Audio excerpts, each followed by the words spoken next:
Good. Yep. All right, somebody check and see if you're in. No, not on there, but I'm on here. Yeah, make sure the signal's going through.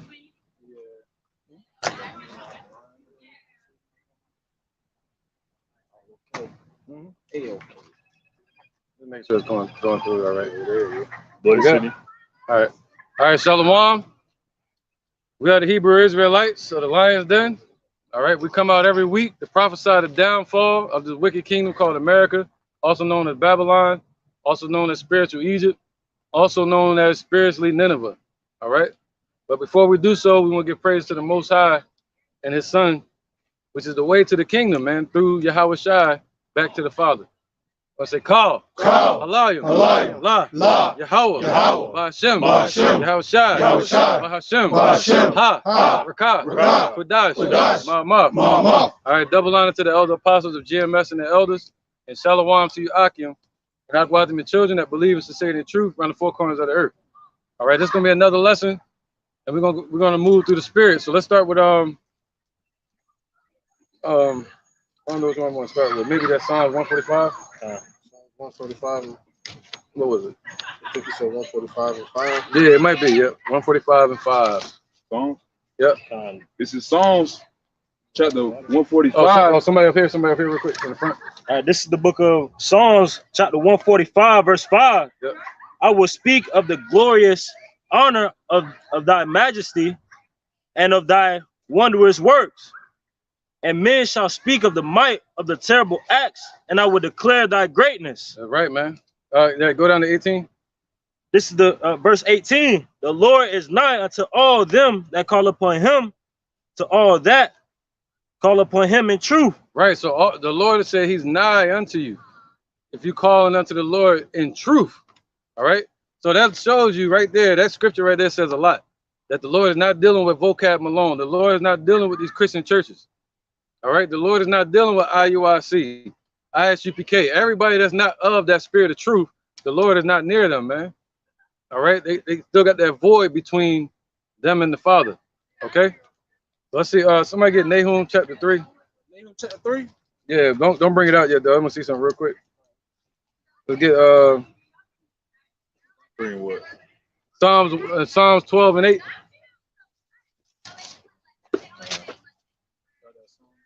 Yeah, go ahead, brother. It's the book of Psalms. I just want to start off back up here, but go ahead. No, it's good. You good. It's the book of Psalms, chapter 12 and verse 8. The wicked walk on every side when the vilest men are exalted. Yeah, yep. The wicked walk on every side when the vilest men are exalted, man. All right. So right now you got these banking elites exalted. So that's why you see wickedness everywhere. That's why you see people like Biden and them in power, Trump in power. All right, so the wicked are being exalted in this society, you know. So when they're in power, they're gonna what? The sheep, the wolf protects the wolf.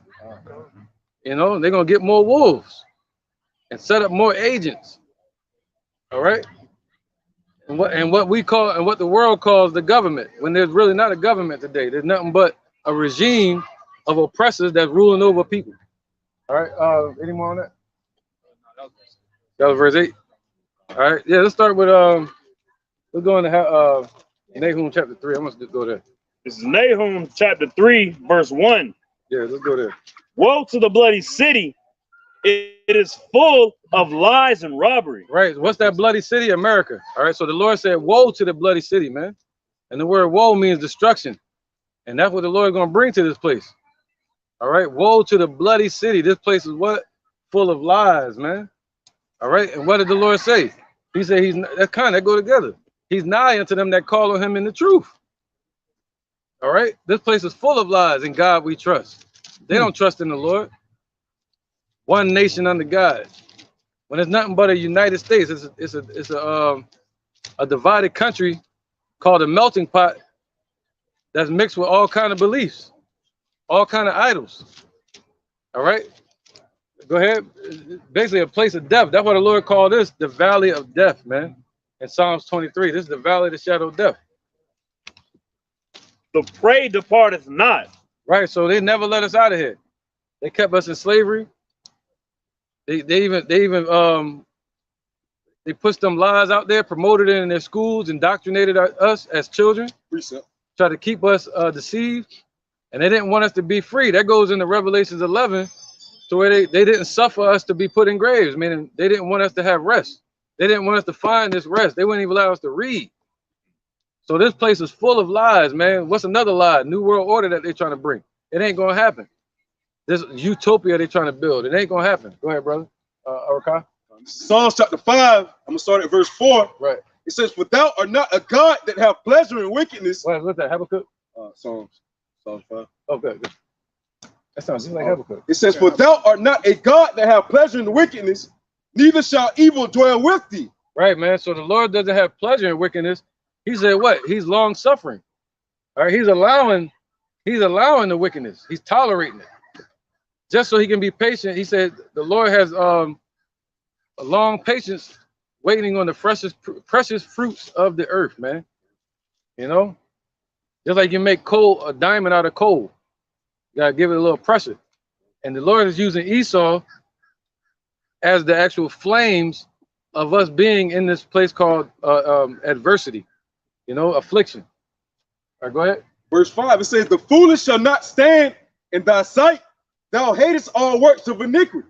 Right, man. So the foolish is not going to stand in the Lord's sight. And that's really talking about 2/3 of our people, you know. And but the Lord said, well, he hates all forms of iniquity. So the Lord hates these Edomites that's ruling and the ones that founded this place, the founding fathers. You know, the Lord hates them. Interjection, or you got a little bit more? All right, go ahead. One more. Verse 6, it says, "Thou shalt destroy them that speak leasing. Right. The Lord Yahweh B'Shem Yahushua will abhor the bloody and deceitful man." Right, man. So the Lord said what? He said he abhors them. He said, what about that bloody, deceitful man? It says, "Thou shalt destroy them that speak leasing. Yep. The Lord will abhor the bloody and deceitful man." There you go. So the Lord is going to abhor him.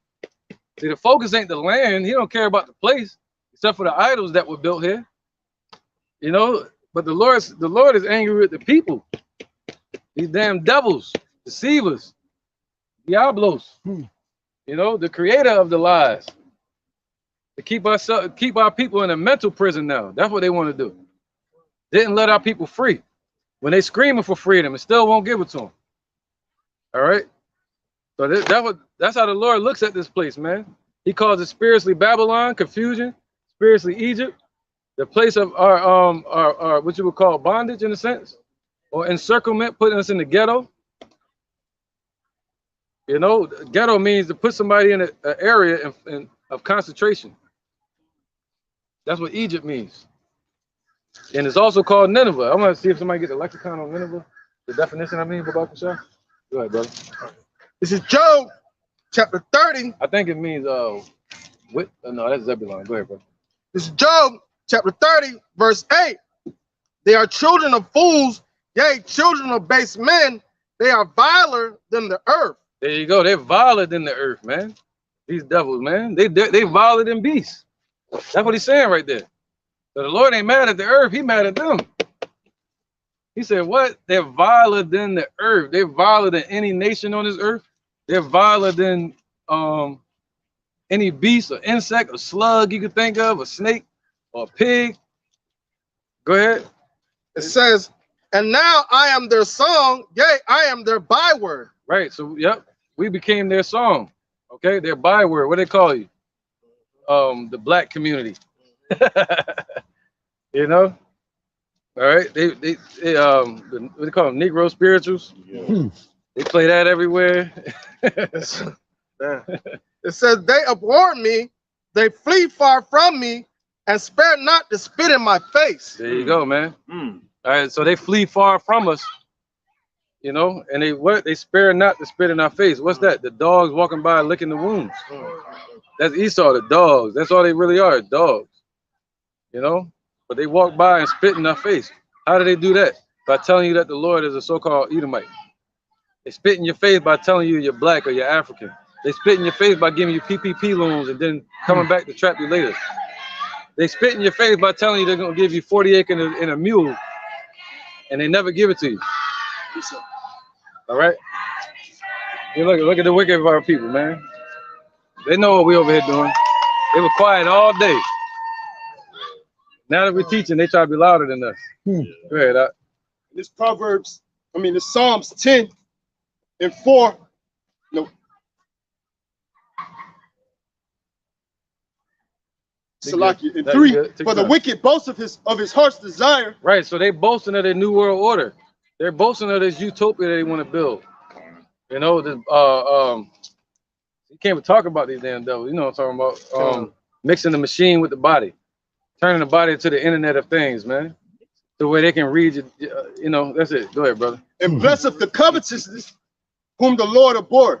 Right, so they bless the covenant, meaning they raise up more greedy damn devils like them. And they bless the greedy of our people too. Give them high seats in America. You know, like the what they call the Boule Society. You know, so they bless them, and they put hell on the people that want to stand up against them. Anybody that's opposing them. All right. Go ahead, brother. Yeah. So the fool, like the brother was reading, the fool is Esau. They're the fool, man. All right. This is Psalms 35 and 7. Right. For without cause have they hid for me their net in a pit. Without cause they dig for me. They dig for my soul. Right. So they just all because they want to make a transition into a new world order. They setting traps for everybody. You know, it's just on their agenda. There's something they want to do. Something as far as their wicked darkness, shadow beliefs, and they want to bring in a new world order. And they want to put more hell on Jake. They want to depopulate him. You know, persecuting Israel again. Gotcha. Psalms 37 and 12.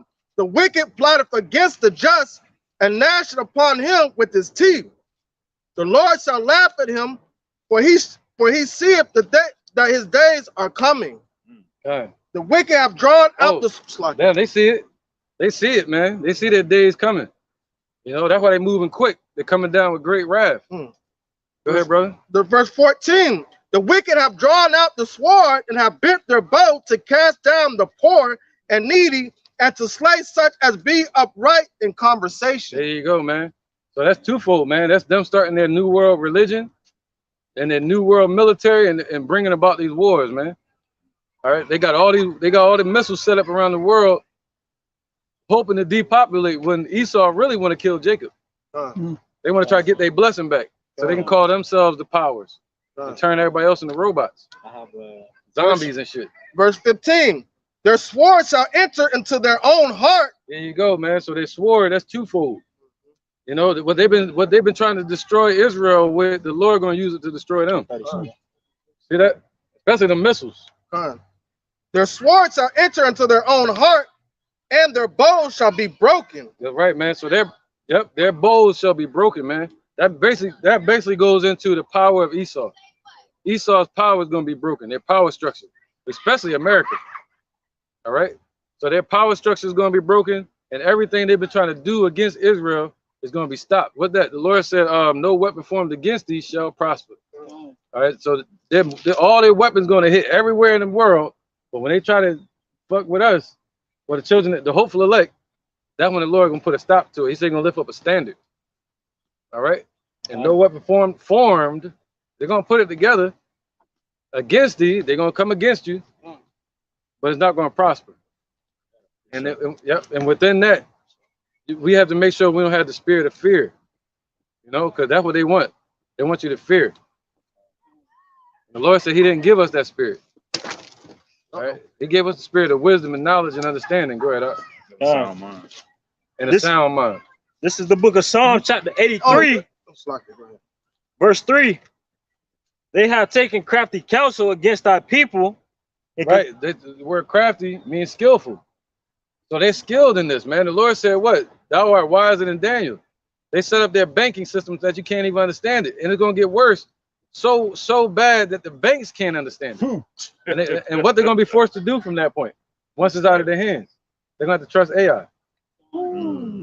See where they're going with it? But us, we're going to trust in the Lord. All right, what they say, they're going to trust science. I got more on that, right, brother? All right, 1 second, bro. And consulted against our hidden ones. Right, so they're consulting in their secret shadows, making all their plans, and they're really battling against us. The accuser of our brethren. They're accusing us to the Lord. They're going to the devil, trying to think of different ways. And at the that Bohemian Grove, try to come up with ways doing sacrificing children, all kind of stuff, man. Blood sacrifices, just so they could find out how to defeat us and keep that power seat.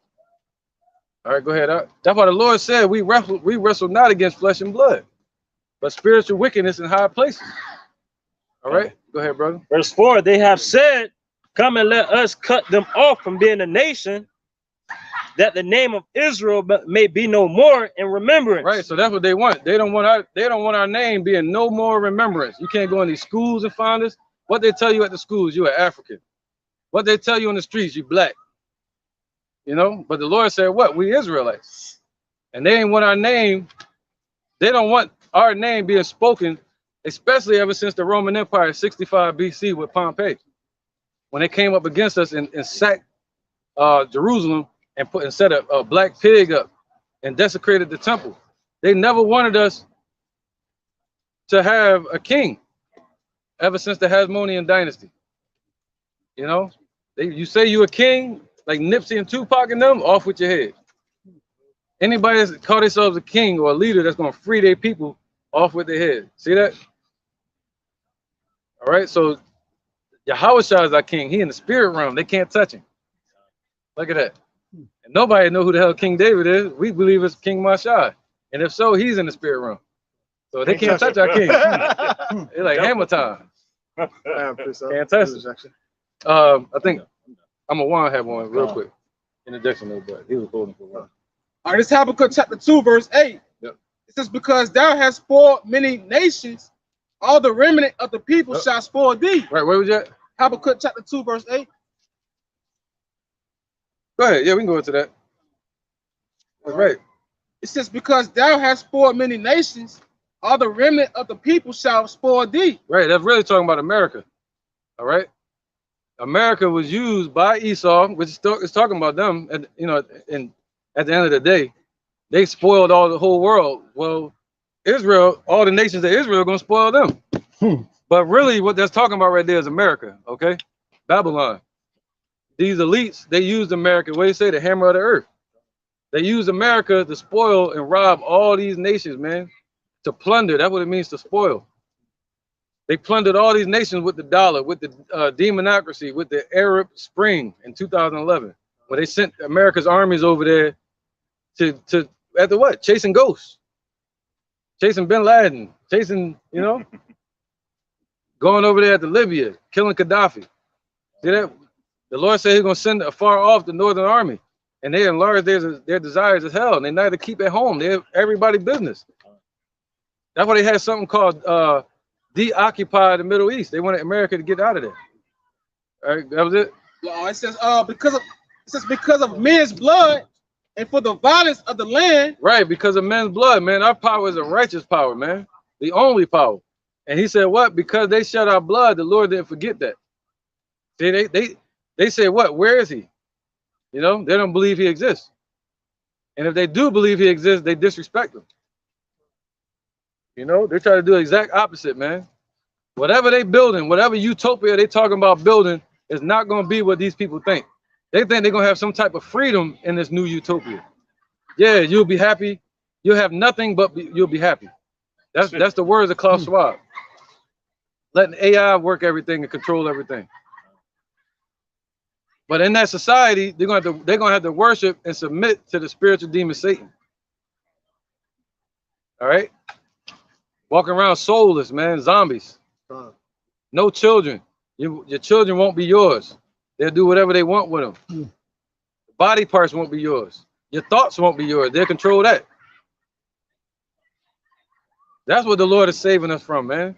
Go ahead, somebody has something? I could bring this up. I don't know if he was done yet. I think he was done. Shalaki. It says, where is he done? back at Habakkuk 2 and 8. It says, because of men's blood and for the violence of the land of the city and of all that dwell therein. That's right, man. All right, go ahead. All right, this is going into the accuser of our brethren. that you had spoke of a moment ago. It says, Jeremiah 50, verse 6, my people have been lost sheep. Right, our people are lost sheep. They lost. You know, our people think they know every damn thing, but they lost in the sauce, man. Go ahead, brother. Their shepherds have caused them to go astray. Right, so not only were they lost, but their shepherds, their leaders have caused them to go astray. All right, especially 2,000 years ago, caused them to go astray from what? The Lord. All right, from Yahweh Shai, the righteous way back to the Father. Go ahead, brother. The yellow brick road. They have turned them away on the mountains. Right. They have gone from mountain to hill.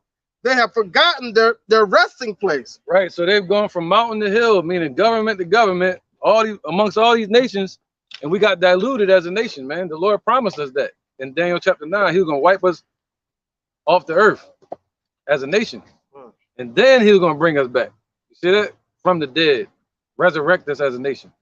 But he had to destroy us on the earth first, man. All right. Verse 7, all that found them have devoured them, and their adversaries said, we offend not, because they have sinned against the Lord. Right. Anybody that found them, that goes with Jeremiah 16, I think it was. They snuff up the wind. God. All right, somebody get that, please. Jeremiah 16, I think it was. He said, what? Everybody that found us over there in Saudi Arabia, anywhere, especially these so-called Caucasians here in America, they're the Edomites. When they found it, they used to hang us on the damn tree. All right, wherever they found us, what happened with the slave trade? The Africans was over there pointing us out. There go one. There go one. Give me musket, guns, and wine. I'll tell you where they at. What about the Arab slave trade? So wherever we were found, they did us dirty. Read that again, about that last part. Verse 7, all that found them have devoured them, and their adversaries have said, we offend not, because they have sinned against the Lord. See that? So now that's twofold, because that's something that you do to something that's dead. You can do anything you want to it. So our people being in that dead state, Esau feasted on their corpse. All right. And he said, what? I'm gonna do this because they offended their God. That way, who you been hearing that? Who you been hearing say that? Vocab. Vocab keeps saying it. Yeah, the Lord not dealing with the original Israelites because they offended their God. Now we're all included. See, that's that inclusive spirit. Wild ass Yeah. We don't have to go into it, but it goes with it. What scripture is that? Jeremiah 14 and 6. Yeah, man, real quick. I just need it real quick. Go ahead. This is Jeremiah 14 and 6. It says, and the wild ass did stand in the high places. They snuffed up the wind like dragons. Yep. Their eyes did fail because there was no grass. There you go. See that? No, that's not the one though. Yeah, but that's still good though. But that's a good one, because our people, they've gone from mountain to mountain, and they've snuffed up the wind, meaning what? All their desires, right? And then ultimately, there's no grass for them to feed in. But what did the Lord say about the elect? He led us by what? Green pastures. See that? But them, they looking for it and they can't find it. That goes into Romans 11. All that they looking for. See that? They're looking for help. They're looking for riches. They're looking for what they call truth. They're looking for freedom. That's the green pastures, okay? Yeah, go ahead real quick. This is Jeremiah chapter 2, verse 24. It says, a wild ass used the wilderness. Used to the wilderness. Used to the wilderness, like you, that snuffeth up the wind at her pleasure. Right, so used to the wilderness. The wilderness represents this earth and all these nations. So we've been scattered all around the world in the wilderness, and our people, 2/3, they're like dumbasses, and they're snuffing up all that they desire out here, man, with their wicked mind, with their wicked heart, you know, and they're being used in the wilderness, man, by these nations to offend the Lord, and also for money. And now they're ready to do away with that money system and create a whole new system called the New World Order. All right, they already used everybody to get rich off of. All right, through America. Now they want to start a new system. It says, in her occasion, who can turn her away? Right, so in her occasion, who can turn her away? They all going to be what you said? They're going to from mountain to hill. They did what they want. Who gonna turn her away? Go ahead. It says, all they that seek her will not weary themselves. In her month they shall find her. Right, just like a woman that's in heat, you know, or an animal that's in heat, like the lion. When the female lion is in heat, he don't have to look around and chase for her. Other than that, she's gonna push him away. But when she in heat, she's gonna be right there. You ain't gotta look for me right here. That's how Jake is. Jake ain't even hiding from Esau. They like, yo, we right here. You know, like a donkey in heat. All right, looking for lovers. Like a prostitute. Like a prostitute. I'm finna get you. In adultery. That spirit of adultery, man. They love going to these churches. They love selling their soul. That's all you heard growing up. Selling their soul. Selling everything about selling the soul. They love it, man. That was big in our community. During like the 20s or 30s. Yeah. When a blues singer wanted to get famous, they'll go down some crossroads so they can get. That was a good movie too, Crossroads. Come on. Yeah, man, that was a good movie. Right, man. So that's what the music industry about. That's what the entertainment industry about. Man, let's keep proceeding, yo. Come on, man. Look at this one, then you got. You got one. All right. Yeah, let's get all of them real quick. This is the book of Psalms, chapter 79, verse 10. Wherefore should the heathen say, where is thy power? Let him be known among the heathen in our sight by the revenging of the blood of thy servants, which is shed. Right. So that's what the heathen saying. They saying, where's your God? You know, where's your God that you boast about? I got you. All right. That's what Antiochus Epiphanes was saying. Where's your God? But that lady, that sister, she had faith. I got you. That sister had faith, man. The mother of the 7 children in Maccabees. She said, yo, we know that we're going to rule in the kingdom. We know that we're going to be back on this earth. And you wicked man, Antiochus, the Lord going to destroy you. And he did. The Lord destroyed him. All right. So the same thing will happen to these devils. That was it. I got 3 more verses. All right. Let me interject real quick. Go ahead. It's Ezekiel chapter 16, verse 32. All right, remember you talk about adultery. It says, but as a wife that committeth adultery was take a stranger instead of her husband, they give gifts to all whores, but thou givest thy gift to all thy lovers, and hires them that they may come into thee on every side for thy whoredoms. All right, so basically going into like how when the elder was saying a lion is in heat, you know what I'm saying? A female lion's in heat, the male lion ain't got to go look nowhere because she's gonna be right there, right? Right, just like a prostitute. But Yahweh went even further to say they give gifts to prostitutes for their services, but Israel pays to be a whore to these other nations, and that's exactly how we express ourselves. And we turn our back to Yahweh, and only a remnant are going to turn to his face, man, which is Yahweh Shai. Back at the book of Psalms 79 and 11, let the sighing of the prisoner come before thee, according to the greatness of thy power. Preserve those that are appointed to die, and render unto our neighbors 7-fold into their bosom. Their reproach wherewith their reproach wherewith they have reproached thee, O Lord, so we thy people and sheep of thy pasture will give thee thanks forever. But we're supposed to give the Lord thanks. But who are we giving thanks to? We're giving thanks to these other nations. We're giving praise to these other nations. We're giving praise to idol gods instead of giving praise to our power. Yahweh Shem Yahweh Shai. We'll give thee thanks forever. We will show forth thy praise to all generations. That was it. That was your point. They're good. This is the book of Psalms, chapter 10, and verse. I want to get to this lesson too. 12. Arise, O Lord, O power, lift up thine hand, forget not the humble. Wherefore doth the wicked contemneth God? He hath said in his heart, thou wilt not require it. Thou hast seen it, for thou beholdest mischief in spite to require it with thy hand. The poor contemneth himself unto thee. Thou art the helper of the fatherless. Break down the arm of the wicked, and the evil man seek out his wickedness till thou find none. None. Yep. Till thou find none, man. There's like another verse to the next, something like that. cover it to the neck or to the root or something. He said, seek out their wickedness till I find none. That might not be the precept, but yeah. What he mean by that is saying what? Once the Lord seeks out their wickedness with the light, shines that light through his men, from that point on, they're going to be sought out by Yahweh, by the angels, and into the kingdom forever.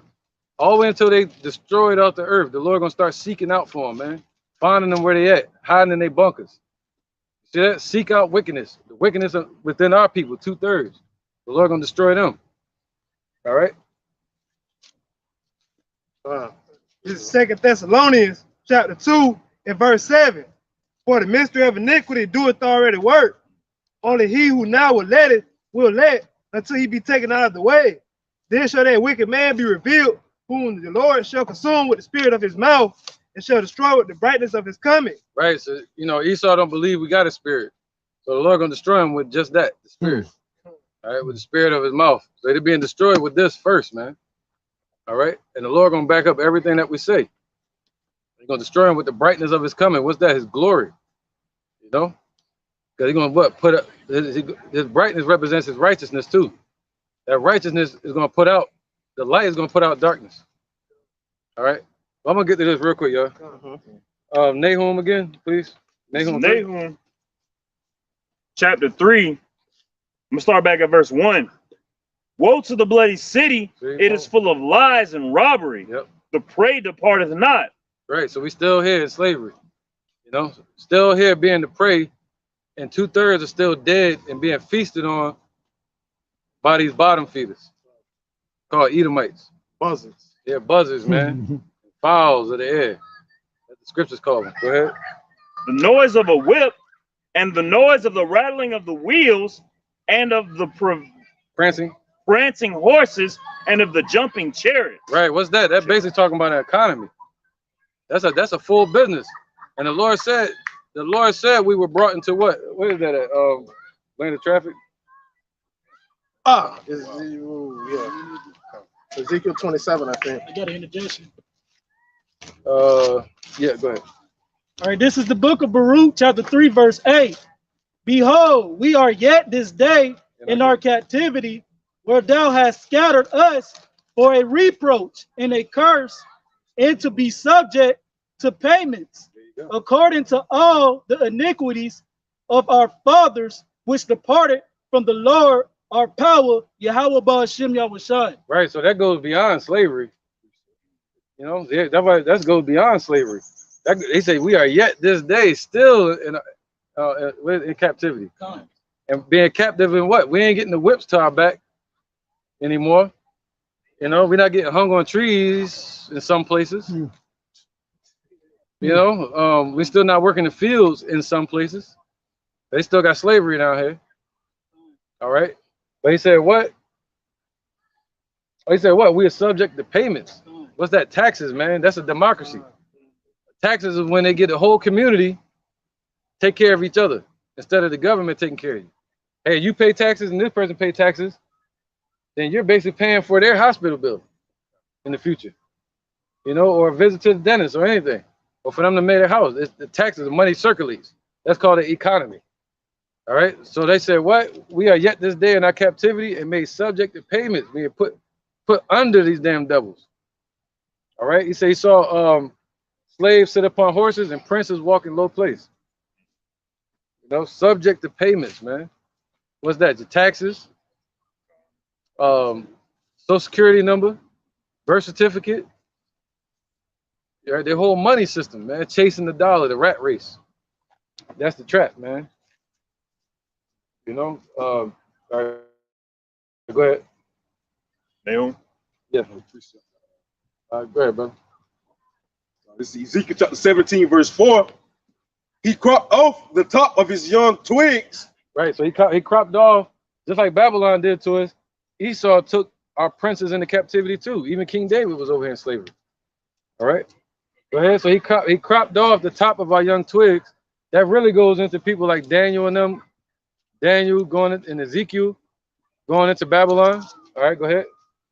And carried it into a land of traffic. Right. That's why America is called the daughter of Babylon, because it's a land of traffic. and that traffic means business. All right, so America's that land of traffic with jumping horses and chariots and all that before. The old America before the cars. All right, and now we're still here, and their horses have morphed into cars. You know, right? Just technology now. He set. Ooh, go ahead. He set it in a city of merchants. There you go, man. All right. So he set us in a city of merchants. Keep going, brother. Verse 6. Verse 5, Salaki. He took also the seed of the land and planted it in a fruitful field. Yeah, man. So he took the seed of the land and planted us in a fruitful field. Go ahead. He placed it by great waters. Right. So he placed us by the rivers, meaning in this truth. See that? All right. Go ahead. And set it as a willow tree. Right, as a willow tree. Okay, go ahead. And it grew and became a spreading vine of low stature. Whoa, that's us. We're growing as a vine of low stature up under this damn business place called America. But we're still growing. You see that? So the Lord, even though the Lord put us in this place of traffic, over here we were able to grow and be nurtured by the Lord's word and grow. Go ahead. Whose branches turned toward him. Right. So so now it said of a low stature, but 2/3 of our people, they turn towards Egypt. They worship and submit this place. Go ahead. And his roots thereof were under him, so it became a vine and brought forth branches and and shot forth sprigs. That's right, man. So it's like good and bad, basically. All right. Any more? That was basically on that, right? So now we're growing up in this place, and you got bad fruit, you got a bad portion, and you got a good portion. All right, and but it's prophesied that we were going to be in this place of business, and that's what America is. It's just a United States or a place for business. For who? Those elites. All right. Con, if I may add on, America itself is a corporation in itself, man. A corporation. You know, you got president, vice president, you know, all the other shit, chairman of the board. And slaves. Con. And called employees. Go ahead, brother. This book of Isaiah 43:19 all the way to 21st. Behold, I will do a new things. Now I shall spring forth. Should ye not know it? I will even make a way in the wilderness and rivers in the desert. Come on with it. So he planted us by those rivers, man. He planted us by those rivers in the desert. America's nothing but a desert, man. In the dry place, spiritually speaking. You know, there was no water here. There was no truth here. But the Lord led the river to us and planted us by it. So we get all the best nutrients, all the strength from it. Isaiah 43:20. Strong willow tree. The beasts of the field should honor me. The dragon and the how do you say? Owl, because I give water in the wilderness and rivers in the desert to give drink to my people, my chosen. These people have I formed for myself. They should show for my praise. Con. So that's making like in the beginning of that scripture, he said he shall make a way, even though we believe it not, because 2/3 of our people feel like that's why they don't want to turn to the Lord, because they figure they got to try to find a way out. But the Lord's already given us a way out through that river that he planted in the desert, in the dry that wetland that he planted in the dry place. I can bring this out real quick. Yeah, hey, take over real quick. I just gotta run to the restroom real fast. All right. I got you, man. Somebody want to get Revelation 22:1? Yeah, I'm gonna stick to the point. Go ahead. 22:1. This is the book of Revelation, chapter 22, verse 1. All right, he planted a river in a dry place. Here's that river right here. And he showed me a pure river of water of life, clear as crystal, proceeding out of the throne of Yahweh and out of the Lamb. So he's gathering us with his spirit in that river. That's the Holy Spirit, man. That's wisdom that he's gonna use to build us up. Somebody get pause right there. Somebody get Isaiah 34:16 real quick. Real quick. It's Isaiah chapter 34, verse 16. Seek ye out of the book of the Lord and read. That's only the way you're gonna be able to tap into that river, man. All right, go ahead. No one of these shall fail, none shall want her mate. Right. So these prophecies, the word of the Lord is not going to return unto him void. So these prophecies are going to come to pass, and his men are going to start to get lifted up, and his men are going to stand up on their feet as a great exceeding army, and his men are going to be the ones that are turned into from fishers to hunters to help the angels take and Yahushua take down this place, man. Go ahead. For my mouth it have commanded, and his spirit it have gathered them. So the mouth of the Lord has commanded, man. So what else? Ain't no choice but these prophecies come to pass. We have no choice but to be risen up as a nation because the Lord spoke about it, man. So his word doesn't return unto him void. This is the book of St. John, chapter 7, and verse 38. He that believeth on me, as the scripture have said, out of his belly shall flow rivers of living water. And that goes back to the precept that Yahweh brought out. He said, I'll make a river in dry places, man. And that river is going to come from the individuals that have the spirit of Yahweh by Shem Yahushai. All right, and that's just it. You got one? Oh yeah. It's just a little snippet. Basically, when we were speaking on the willow tree. It says, what is special about a willow tree is a symbol of fertility and new life. A willow branch can be planted in the ground and form it. A new tree will grow in its place.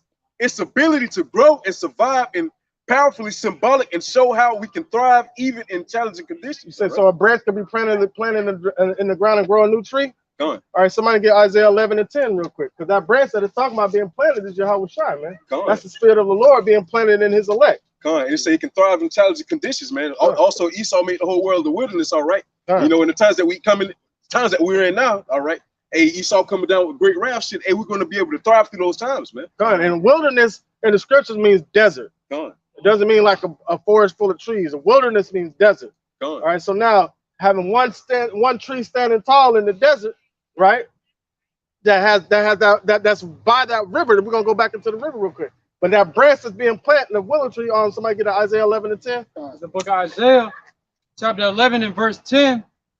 And in that day there shall be a root of Jesse, which shall stand for an ensign of the people, to which read 1:11 and 1 first, then jump to 10. The book of Isaiah, chapter 11 and verse 1. And there shall come forth a rod out of the stem of Jesse, and a branch shall grow out of his roots. Come on, man. And that's us growing out of the root of Yahushua, man. All right, coming out, that's the house of David being lifted up. Now go back to verse 10. In verse 10 of Isaiah 11, and in that day there shall be a root of Jesse, which shall stand for an enzyme of the people. So Yahushua is our sign. The people are his elect. All right, go ahead. It shall the Gentiles seek. And that Gentiles are talking about Israelites. Plain and simple. Go ahead. And his rest shall be glorious. All right, so we're entering into the rest of Yahweh by Shem Yahushua, and it's going to be glorious. Go ahead. This is Psalms chapter 1, verse 3.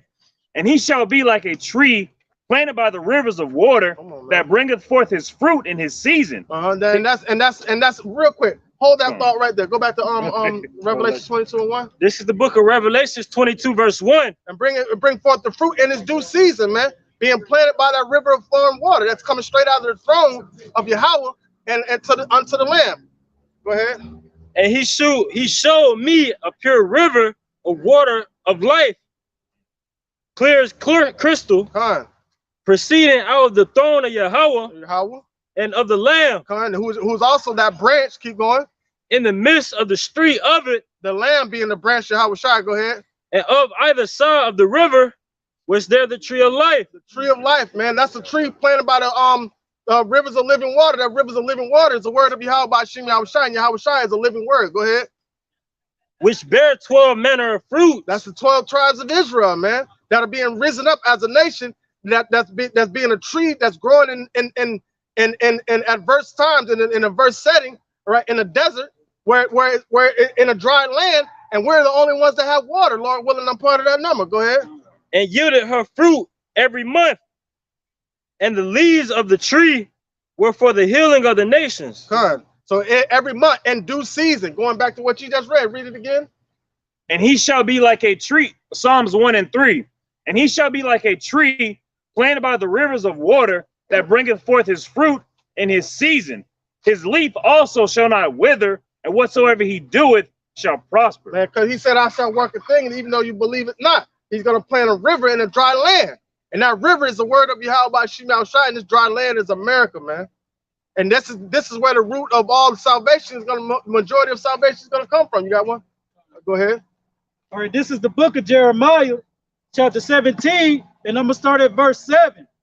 Blessed is the man that trusts in the Lord and whose hope the Lord is. Oh, man. Yahweh Shemel Shai is our hope. Nobody else has hope. Go ahead.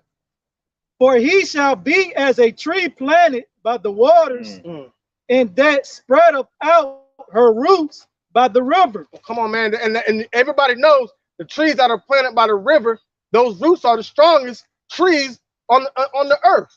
So that, but here's a tree that's been planted in the middle of a desert, right? In the middle of a dry land, and next to a river that was in the middle of a dry land. That river just appeared out of nowhere. So that river wasn't there before. But this place was prepared for us to go into captivity, man. And the Lord is going to make a springing well in this place. Somebody get Zechariah 13:1. Huh? It's called a oasis. That's what that river is going to turn into, an oasis, like an abundance of water. Keep going.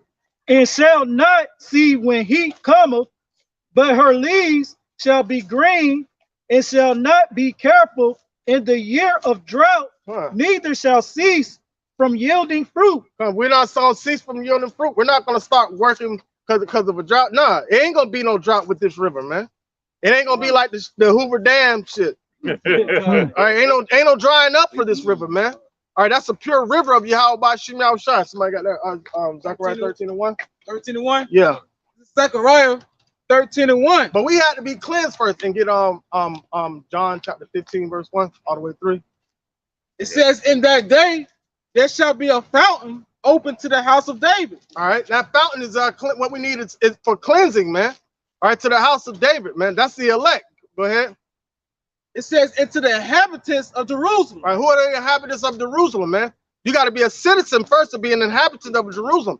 2/3 of our people don't want their citizenship. They want their citizenship in Egypt. Go ahead. It says for sin and for uncleanness. All right, so now for sin and uncleanliness. So we had to be cleansed first in order to turn back for the Lord. So how did that cleansing process start? It started with John coming out paving the way for Yahweh to be that true fountain, giving our living water in the dry land. And it happened again to this day in these times with Abba Bibbins and transition all the way down from the apostles to the elders. All right, yeah, bring it out. This is St. John chapter 15, verse 1. I am the true vine. Boom, the true vine, the true branch. All right, that's going to be planted. That willow tree that's going to be planted for us to flourish from. Go ahead. And my Father is the husbandman. All right, so now that goes back to Revelation 22. There was a pure river that came from the throne of Yahweh and from the Lamb, man. All right. Every branch in me that beareth not fruit, he taketh away, and every branch that beareth fruit, he purgeth it, that it may bring forth more fruit. All right, so you're gonna have other trees trying to grow in this wilderness, but the Lord's gonna chop them down, man, according to Matthew chapter 3. Yeah, you can't just show up and drink out the river. You gotta ask somebody that was already drinking. Come on. You gotta ask them how to drink. Ask them how to drink it. Come on. All right. Going back into the list. So you're drinking at that point? Okay. Oh, wait, you have one in the Yeah, go ahead and bring All it right, go out. ahead. This book of Revelation, 21st, 5 and 6. And he that set up upon the throne say, behold, I make all things new. And he say unto me, that's reviving us. Yep. That's what he's doing right now. Making all things new. And what does it say in Wisdom of Solomon chapter 7 verse 26? You on the way now? Yeah, I'm there now. All right, go ahead. and say unto me, write, for this word are true and faithful. And he say unto me, it is done. I am Alpha and Omega, the beginning and the end. And that's what these elites are gonna find out. Yahweh Ba'Shem Yahushua is the beginning and the end. All right. So now what it is the battle of the wits. You got their wisdom according to Daniel 28 said they're wise. Ezekiel 28 saying that they're wiser than Daniel. There's no secret hid from them. But then you have the wisdom of Yahweh Ba'Shem Yahushua, all right, which is contrary to the wisdom of this world. And you're gonna confine the wisdom of this world with this Holy Spirit, bro. Yeah, with the weak things of the world. Weak things of the world. All right. And and I will give unto him that is author of the fountain of the water of life freely. And that waters of life is going to be in this dry land, America, man. The waters of life is going to be, so it doesn't matter what their agendas are, because the Lord got an agenda of his own. All right, so it doesn't matter what they can come up with all the plans that they want, and the Lord gave them like ultimate wisdom of this carnal knowledge. He gave it to them because he wanted something to combat against, man. Just like how he rose up Pharaoh, right? So the whole earth thought Pharaoh was a god. He made the whole earth feel like Pharaoh was a god. But then he showed his true power within that. And he's doing the same thing today. That's why this is spiritually Nineveh.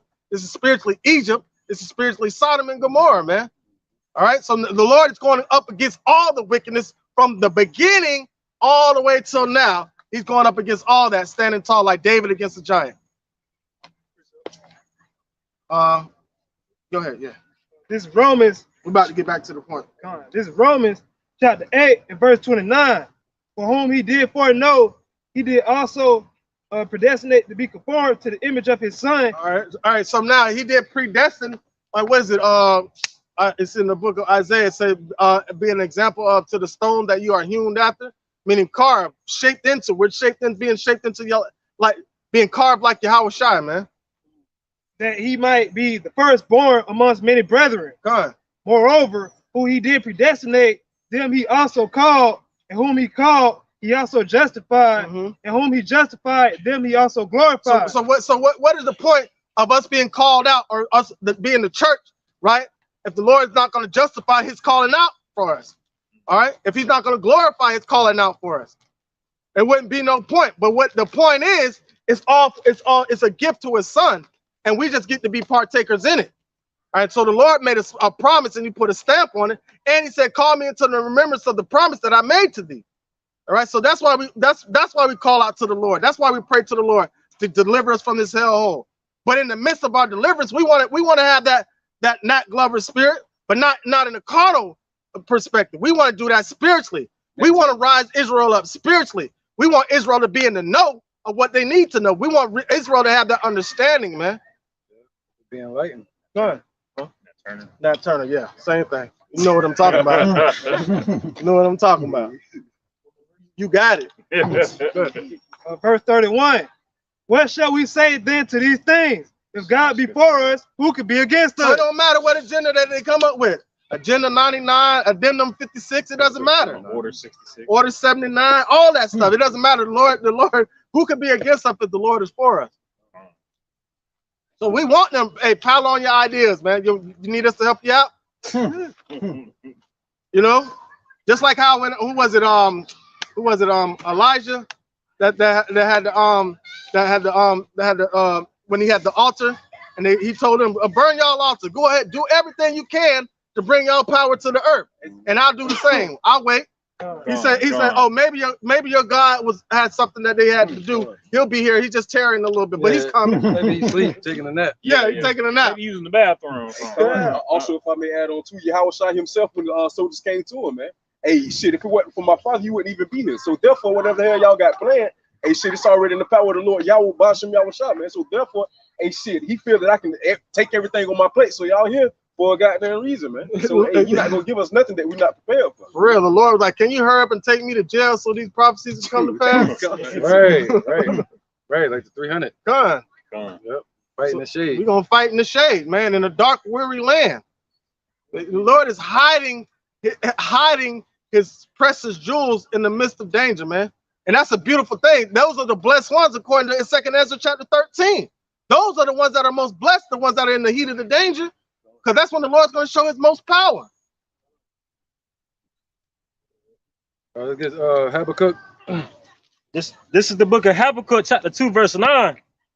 Woe to him that coveteth an evil covetousness to his house. Right, so that's what America has done. That's what Esau has done.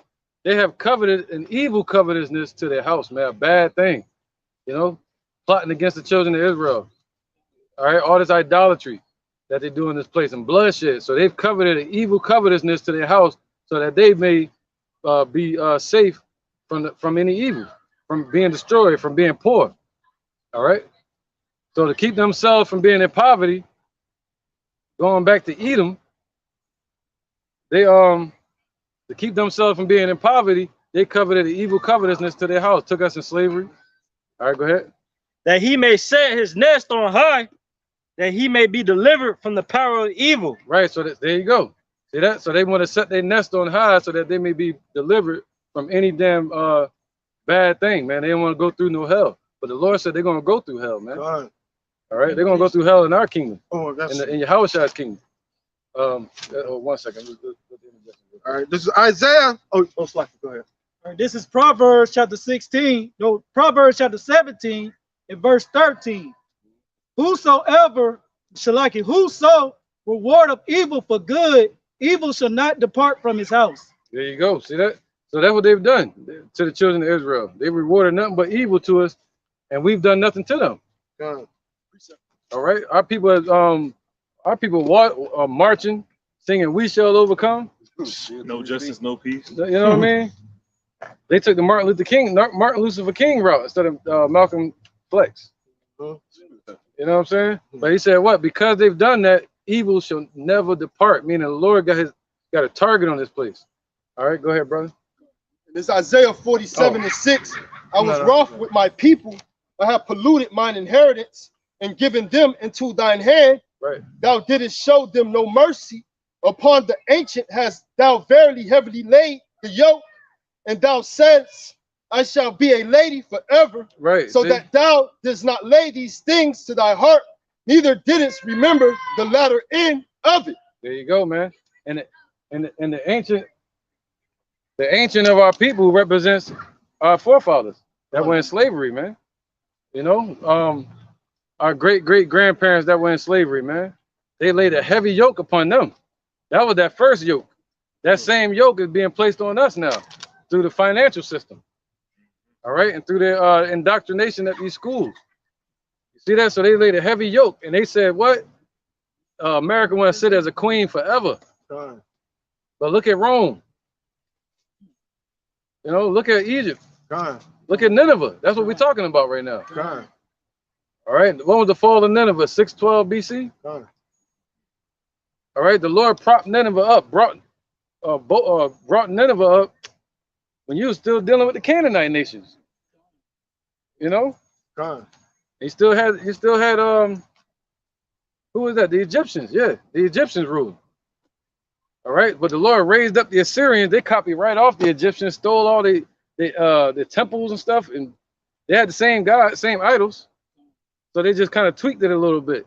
You know, they stole all their water reservoirs, because that's biblical, man. The Lord's speaking about those times, because around that time period that the brother was reading about, during the times of Egypt and all that, they were building deserts. They were building water reservoirs out in the desert. And that's what the Assyrians wanted from the Egyptians. They honored and admired the Egyptians. All right. So now America's been propped up just like Nineveh. Okay, go ahead. Nineveh. Somebody reading?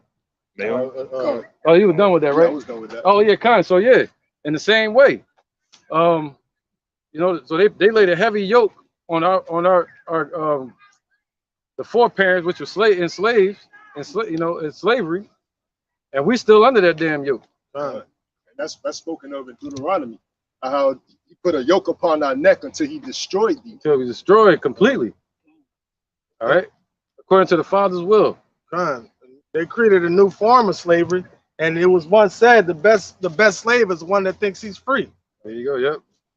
So now with this financial system, that man, listen, like who was that? Willie Lynch. God. They found a new way to keep us lynched, hanging on them trees. Strange fruit, hanging from the poplar tree. What does it say? What does it say in the scripture? It says the debtor is always oppressed by the lender, or always under the yoke of the lender. So who's the debtor? We are. Who's the lender? Esau. Right. That's a curse. The Lord said we're going to go to them for the want of all things. All right. Go ahead, Nahum. Go on. Oh no, Habakkuk. Habakkuk, what was that, right? This is the book back at Habakkuk 2:10. Yeah. Thou hast consulted shame to thy house by cutting off many people. It has sinned against thy soul. Right. See that? So they consulted shame to their house. What's that? America. and also Esau in general, man. That goes into Obadiah. Shame shall cover thee. All right. Quick interjection. Go ahead, brother. It's Job 20 and 11. His bones are full of the sin of his youth, which shall lie down with him in the dust. There you go, man. So his bones are filled with the sins of their youth. What's that? There you go. Esau's handiwork. Everybody want to forget it, but the Lord says it's going to follow them all the way to their destruction. The Lord is a so-called black man. That's right. His name is Yahushua. That's right, man. And he's about to show up. And he says it's going to follow them all the way until the last day of their destruction, man. The end of Esau's world. It's going to go down with them in the grave. Why? Because the elect are going to remember it. The elect are going to be in the kingdom, and the elect are going to remember all the atrocities that Esau did to us. And they got to pay for it. So they're going to follow them in the grave. And that goes into the scripture where it speaks about Esau being in hell, lifting up their eyes. That's talking about right here on the earth. All right, you have something? Isaiah 14. All right, let's bring it out. Let's come on, keep that power. Y'all had what I was doing. Isaiah chapter 14, verse 21. All right, let's get it. It says, prepare slaughter for his children for the iniquity of their fathers, that they do not rise nor possess the land, nor fill the face of the world with cities. There you go, man. All right, so the Lord getting tired of it. They're not going to fill the face of the world with cities anymore. You know? And that's just it, man. Building that damn caveman mindset. All right, let's get back to this. All right. This is the book of Habakkuk 2 and 11. For the stone shall cry out of the wall, and the beam out of the timber shall answer it. Right, and what is that? Basically, everything they built up here, all the slavery that we went through, all the monuments they got, all the school books, everything that was built on the back of slaves is going to be a witness to these damn devils when your house shall show up. All right? And that's just it. It's not going to be any way out of it. And they're going to still get caught with us in their hand. Go ahead, brother. This is Obadiah chapter 1, verse 10. It says, for thy violence against thy brother Jacob, shame shall cover thee, and thou shalt be cut off forever. Right, so for their violence against their brother Jacob, for their violence against the so-called Negroes, Latinos, and Native Americans, shame is going to cover them. You already see it now. They're trying to hide things. They're trying to censor. Well, like the elder was saying, no works are going to follow them, and that's going to cause shame upon them. Right. And they're ashamed. They are ashamed of what they did. So in that, they're going to be cut off forever. And how they're going to be shamed is, that goes with Wisdom of Solomon chapter 5. Let's get that real quick. Somebody with Bible share. Wisdom of Solomon 5, man. And there's really not only 2/3 I got it. and these other heathens, but Esau, man. They think we nobodies. You want to get to the point for 7? Yeah. Verse 7. This is the Wisdom of Solomon chapter 6. Oh. No, 4. 4. Verse 4. Yeah. This is Wisdom of Solomon chapter 5, verse 4. We fools account his life madness and his end to be without honor. Right, see, they want our end. They want to see us destroyed, but they can't. Every time they try to destroy us, the Lord what populates, have us populate more and more. I got you. Yep, you got one. Yep. This is Jeremiah chapter 31, verse 35. Thus saith the Lord, was give the sun for a light by day, and the ordinances of the moon for the and of the stars for a light by night, which divideth the sea when the waves thereof roar.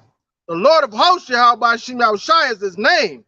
If those ordinances depart before me, saith the Lord, then the seed of Israel also shall cease from being a nation before me forever. Right, man. So you still got the sea and the tide. The tide is still going up and down because of the manipulation of the sun and the moon. That process is still there today. So the Lord still has his men on this earth, man. He still got Israelites on this earth. All right? That's just clear. So they try to perform something called genocide many times with our nation. They can't do it. They can't destroy us. Because of Yahweh Shem Shai. That was it. Somebody else read? Somebody read something. Yeah. Oh, yeah, in Wisdom of Solomon 5. This is Wisdom of Solomon chapter 5, verse 5. How is he numbered among the children of Yahweh, and his lot is among the saints? Right. They think we just a bunch of NIGGAs. You know, they're like, how is he And him, the one that was in the ghetto, the ones out there teaching, prophesying on the corners. Same way they did Yahushua. Yeah, same way they did him. Carpenter's son. What did it say? Can anything good come out of Nineveh? Anything? Yeah, that's Jake. You know, Jake. Yeah, Like, I'm talking about Esau, you know? God. Esau look at us like we nothing too. They used to make fun of us. You know, when what was that movie, man? When the little boy was reading. And they were like, he started reading the Bible to him. He was acting like he couldn't read clear. And the 3 Edomites was up there and they was like, yo, Birth of a nation. Birth of a nation. And they was like, yeah, it's okay. He's just praying to the wind.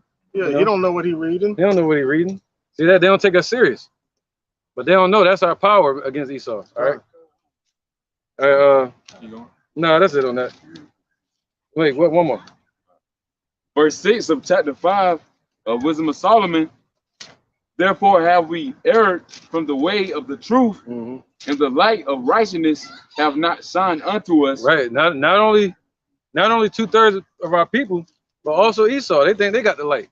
They think they got the wisdom. But no, the Lord never was dealing with them, man. All right, the Lord ain't dealing with them. He pushed them to the left-hand side with darkness. But to them, darkness is their light. They look at darkness as beauty. To them, it is the light, just like on Star Wars. He wanted to go more into the darkness. And the main reason they went into the darkness is it wasn't to help anyone. It was to help themselves. They just wanted power. That's all they wanted when they went to the dark side. They just wanted power. They just want to get stronger, just so that way they could be stronger. That's it. That's it, man. Control and power. That's all this is about. This whole setup, America, New World Order, World War III, everything they're doing is all about them gaining more power. They want to control the whole earth now. All right. Come on, somebody, go bring him up. Go ahead, bro. This book of Isaiah 50, 10 and 11. Yep. Who is among you that fear the Lord, Yahweh Hashem, Yahweh Shai, that obey the voice of his servant, that walk in the darkness and hath no light? Let him trust in the name of the Lord, Yahweh Hashem, Yahweh Shai, and stay upon his God, Yahweh Hashem, Yahweh Shai. Behold, all ye that kindle a fire, that compass yourself about with a spark, walk in the light of your fire, and in the spark that ye have kindled. This should ye have on my hand, ye should lie down in sorrow. There you go, man. So that goes into that's great.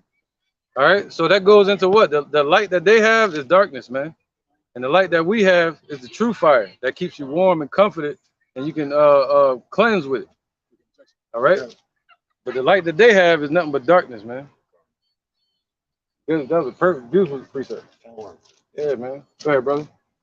He said, yeah. He told them to trust in the fire that they kindled. You camp over there. Go ahead, Esau. You deal with what you got to deal with. Yeah. Obadiah 1 and 3, the pride of thine heart have deceived thee, thou that dwellest in the clefts of the rock, whose habitation is high, that saith in his heart, who shall bring me down to the ground? There you go. Who is that? These damn Edomites. All right. So their habitation is high. Something called the Great City, America. All right. The place of confusion. Also over there in Europe. That's why they call themselves the elites, the exalted ones or whatever. They try to create a low and a high, upper class, lower class. All right, that's dumb, man. But the Lord said, what? They deceived themselves, trusting in their fire, trusting in the left hand, trusting in the devil, trusting in their own vain thinking. All right, and precepts with rock, man. I got a bunch of them. You had one first. Let's run it down the line. Yeah. All right, it's the book of Sirach, chapter 26, verse 29. It says, they that rejoice at the fall of the righteous shall be taken in the snare. Right, so they rejoiced at our fall, man. The Lord didn't forget that. All right, they ain't just put us into slavery. They try to do overkill. Okay, go ahead. It says, in anguish shall consume them before they die. Right, see that? He said, the same shall know it after death by pain. So they're going to go through pain, a painful death. Just like Antiochus Epiphanes did. Just like Alexander did, man. Alexander was so tight because he died in Egypt. He wanted to die in Greece. He couldn't even make it back to Egypt. Greece. All right, so he died in a strange land, just like they try to make us do. All right, that was it on that? Oh, that was it. All right, go ahead. Gabar, and then Brother Hill. This is the book of Psalms, chapter 137 and verse 7. Remember, O Lord, the children of Edom in the day of Jerusalem, who said, raise it, even to the foundation thereof. O daughter of Babylon, who art to be destroyed, happy shall he be that rewarded thee as thou hast served us. All right. He said what? He said raise it. The one that said raise it, raise it. What does the word raise it mean? It means to destroy it. All right. The word raise it means to destroy. That's a military or an ancient term. And you've been hearing Iran say that lately. Iran said they're going to raise America. See that? So that's what he means. You can type it in on Google, it come up. Somebody do a lesson on it or something. But he said the one that said raise it, even into the ground. What's that? 586 BC. They were right there when the Babylonians, they had a treaty with us that they broke. The peace treaty, and they broke that peace treaty, man. All right. And when they broke that peace treaty, they did it again in 70 AD. So they the ones saying raise it, bring it down. They want us to fall. All right. There's more on that. All right. He said shame gonna cover him. That was no. Talking about this one. What is it? Verse 8? Yeah. Come on, verse 8. O daughter of Babylon, who art to be destroyed, happy shall he be that rewarded thee as thou hast served us. There you go. That's right, man. We're gonna be happier for it. They were happy. They were smiling on there. We can't be happy. All right. Yep, go ahead, brother. Verse 9 of Psalms 137. Daughter of Babylon, America, these damn Edomites. Happy shall he be that taketh and dasheth thy little ones against the stones. Can't imagine it now. But in the kingdom, that's what it's gonna be. Can't imagine it. For what? I don't know. We might just be having a good day, and that's part of our good day. 17,000 down, 298. Well, think about it. You know, they say only good Israelite is a dead one. So that's what they were thinking at that time when we were going through our suffering. All right, so now we don't want no more wickedness. The Lord might be like, hey, nah, he gonna go up into something. Nah, get him off the earth right now. That's his judgment. Yeah. Every time he come back, get rid of him. Yep. And the same way they're trying to use their technology to monitor our feelings, the Lord monitoring their damn feelings. And He gonna want them to feel everything that they put us through. Ooh, they want fear. Yep, fear, man. I got you. Yep. Go ahead, and then let me know. Oh, you got it already? Yeah. This is Isaiah chapter 51, verse 22. Thus saith the Lord, Yahweh Bashim Yahushua, thy power, that pleadeth the case of his people. Behold, I have taken out of thy hand the cup of trembling, even the dregs of the cup of my fury. Thou shalt no more drink it again. Yep. But I will put it into the hand of them that afflict thee, which have said to thy soul, bow down that we may go over. And thou hast laid thy body as the ground and as the street to them that went over. There you go. That's a lot in that, man. So basically, we laid down. They walked right over us like a doormat.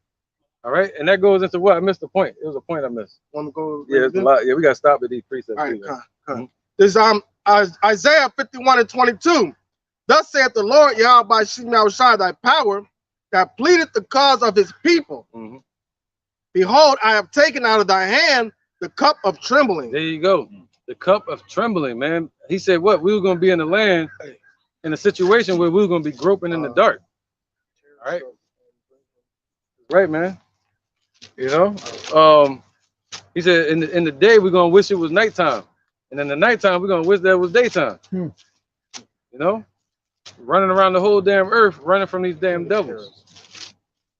All right. It says, behold, I have taken out of thy hand the cup of trembling. Right, so the Lord took that out of our hand through Yahushua. Go ahead. It says, even the dregs of the cup of my fury, thou shalt no more drink it again. There you go. So we're not going to drink it again. That's it. We're not going to slavery ever again, man, from what the sacrifice that Yahushua did. You know, why? Because we're going to be made perfect. All right?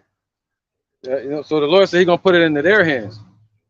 You know, give them reason to tremble. All right, appreciate it. All right, Con. This is the book of.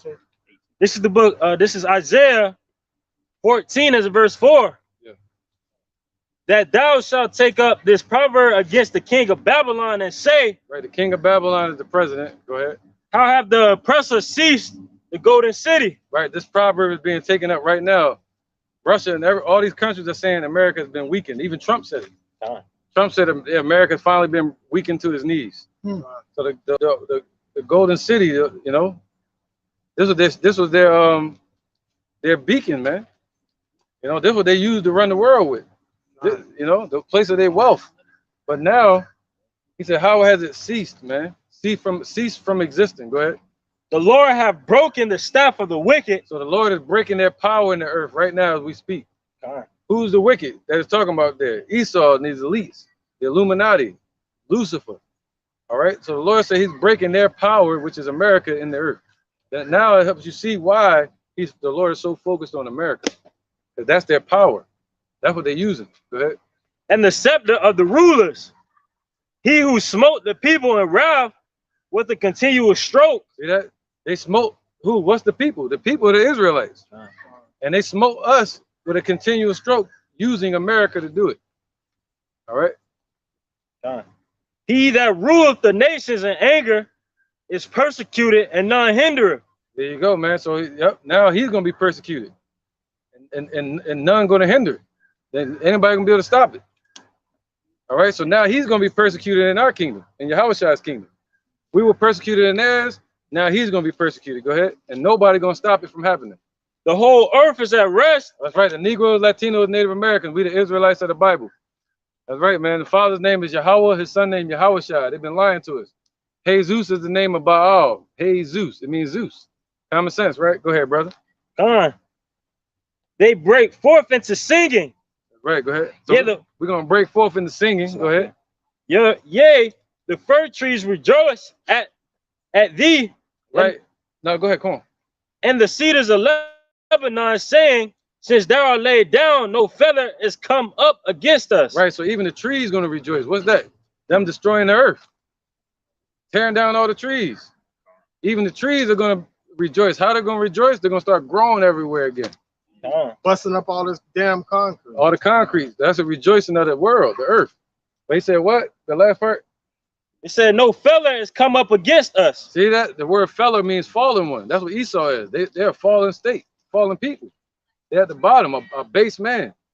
But he said what? Ever since then, nobody's gonna be able to come up against us, man. Nobody's gonna stop us from putting a foot in their damn back. I don't want to put my foot in nobody's ass. All right. Precept. Go ahead, brother. All right. Yeah, any more precepts too? We can run them real quick and then get back to it. All right.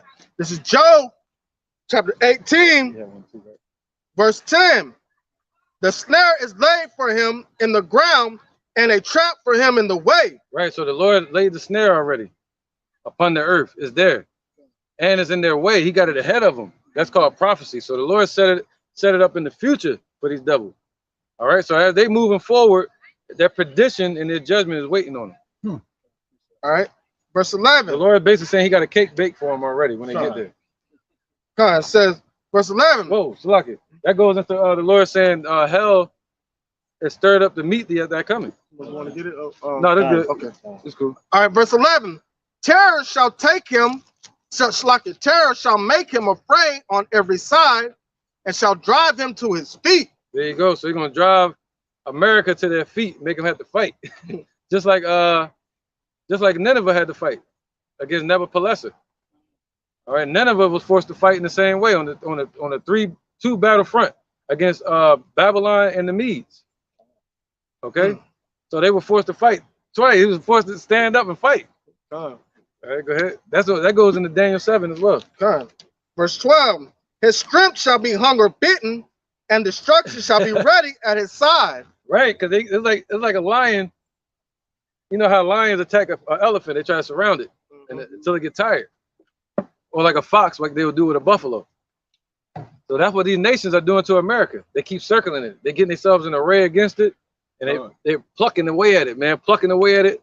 like worms do. That's why the Lord said the canker worm is under thee, putting holes in their system, putting holes in their economy, picking the feathers off this damn bird until it's naked.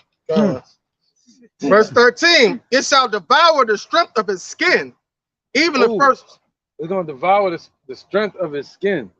That goes into Revelation where it talks about the Illuminati. Yeah,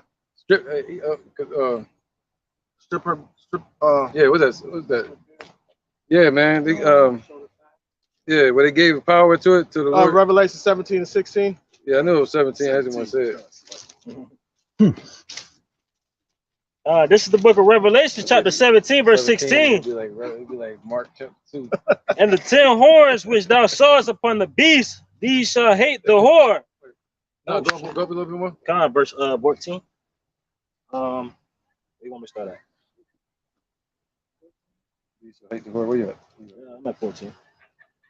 17. 17? Yeah, we got 17. All right. Let's start from 16. All right, come on. This is the book of Revelation 17 and 16. And the 10 horns which thou sawest upon the beast, these shall hate the whore and shall make her desolate. Right, that's the European Union and NATO. All those nations that's acting like they with America. You know, the mask gonna be taken off soon, and you're gonna really see the plan that they have for this place. They said they wanted to lag behind, but soon they're gonna stop letting it circle the drain. They're gonna pull the plug. Hey, come, I add on because the bishop Kanak did a lesson pertaining to how Russia cutting off oil to Europe. Yeah. All right, so that's even the European nations. They go hate America, man. The spearhead, you know, which ultimately they back and help push. They go come against it ultimately because they pretty much tired of dealing with it or carrying it alone, just a dead weight. Yeah, well, they say the mother that have brought the. I got it. You got it. Yep. This is you want to get to the point and go further up because it talks about Russia in the beginning. Good. All right. You're kind of all over the place. All right. This is Jeremiah chapter 50, verse 9. For lo, I will rise and cause to come up against Babylon an assembly of great nations from the north country, and they shall set themselves in array against her from thence. Well, yeah, we just said that. So the Lord is raising up all these nations from the north, what they call Eastern Eurasia or Eurasia. Countries call it Russia. If Russia was to attack America, it would come through Canada. So it's north. Okay, go ahead. It says, and they shall set themselves array against her. From thence she shall be taken. Right, from thence. Once they, so that's what we're watching. We're watching like Voltron. We see Voltron got one arm and two legs. You know, like Ezekiel 38 happening. But we gotta wait till they all fully form together, like Africa, Turkey, you know. And then the Lord said, "What? From what?" It says, and for lo, I will rise and cause to come up against Babylon an assembly of great nations from the north country, and they shall set themselves array against her. From thence she shall be taken. There you go. From that point. All right, go ahead. The Lord gonna change it. Their arrows shall be as of the mighty expert man. None shall return in vain. There you go, man. The Lord gonna make sure they land on their mark. You know, so none shall return in vain. So it's gonna have a mighty expert man. They're gonna be fully trained, fully equipped, man. AI technology as well. And Chaldea shall be a spoil. All that spoil her shall be satisfied, saith the Lord. Right. So anybody that want to go up for grabs and take from this place, they're gonna be satisfied with what they do. So if a nation, one of these lesser, weaker nations want to join in and attack America, their missile going to land. They want to take something from this place, it's going to happen. All right, Saudi Arabia, anything they want to do, the Lord like, hey, I got them, I'm holding them, go ahead and get your hit in. Because they were glad, because ye rejoice, O ye destroyer of my inheritance, because ye were grown fat as the heifer at grass. Right, that's that nationalism mindset. Nationalism. What is nationalism? Is when a Jake think he's American, and they fighting for a mirage just because they were born here. So they're stuck in that mindset of nationalism. Even a lot of these Edomites, you know, for this place, United States, when it's really a mirage. So the Lord, like, you fighting for this when you really just the hammer. The real leaders are these damn elites over here in Europe. That's where the power is at. Who holding the hammer? Who's holding the hammer? Verse 12. And the Lord said in Wisdom of Solomon chapter 6, that he put the hammer in their hand and gave them the power. Verse 12. Your mother shall be sore confounded. She that bare you shall be ashamed. Behold, right. So that's England. That's basically Europe, man. Right? England, Britain, all these countries over there in Europe, they're ashamed of America right now. And that prophecy gonna play out even more when they continue to make America the gazing stock. And the Lord lift up her skirt to show her nakedness. All right. It says, and the hindermost of the nations shall be a wilderness and a dry land and a desert. Because of the wrath of the Lord, it shall not be inhabited, but it shall be wholly desolate. Everyone that goeth by Babylon shall be astonished. The hindermost of the nations, right? What does that mean? That goes into Daniel chapter 7. It was the last of the little horn. It was the most hindered one of the nations. And he said, what? That place is going to be destroyed because of the wrath of the Lord. See that? So when we see all these missiles in World War III break out, that's the Lord doing that. All right. Awkward silence. Let's keep going. I'm used to it now. Let's rock. Bring out that precept. Just talking about yeah, they're gonna make it desolate.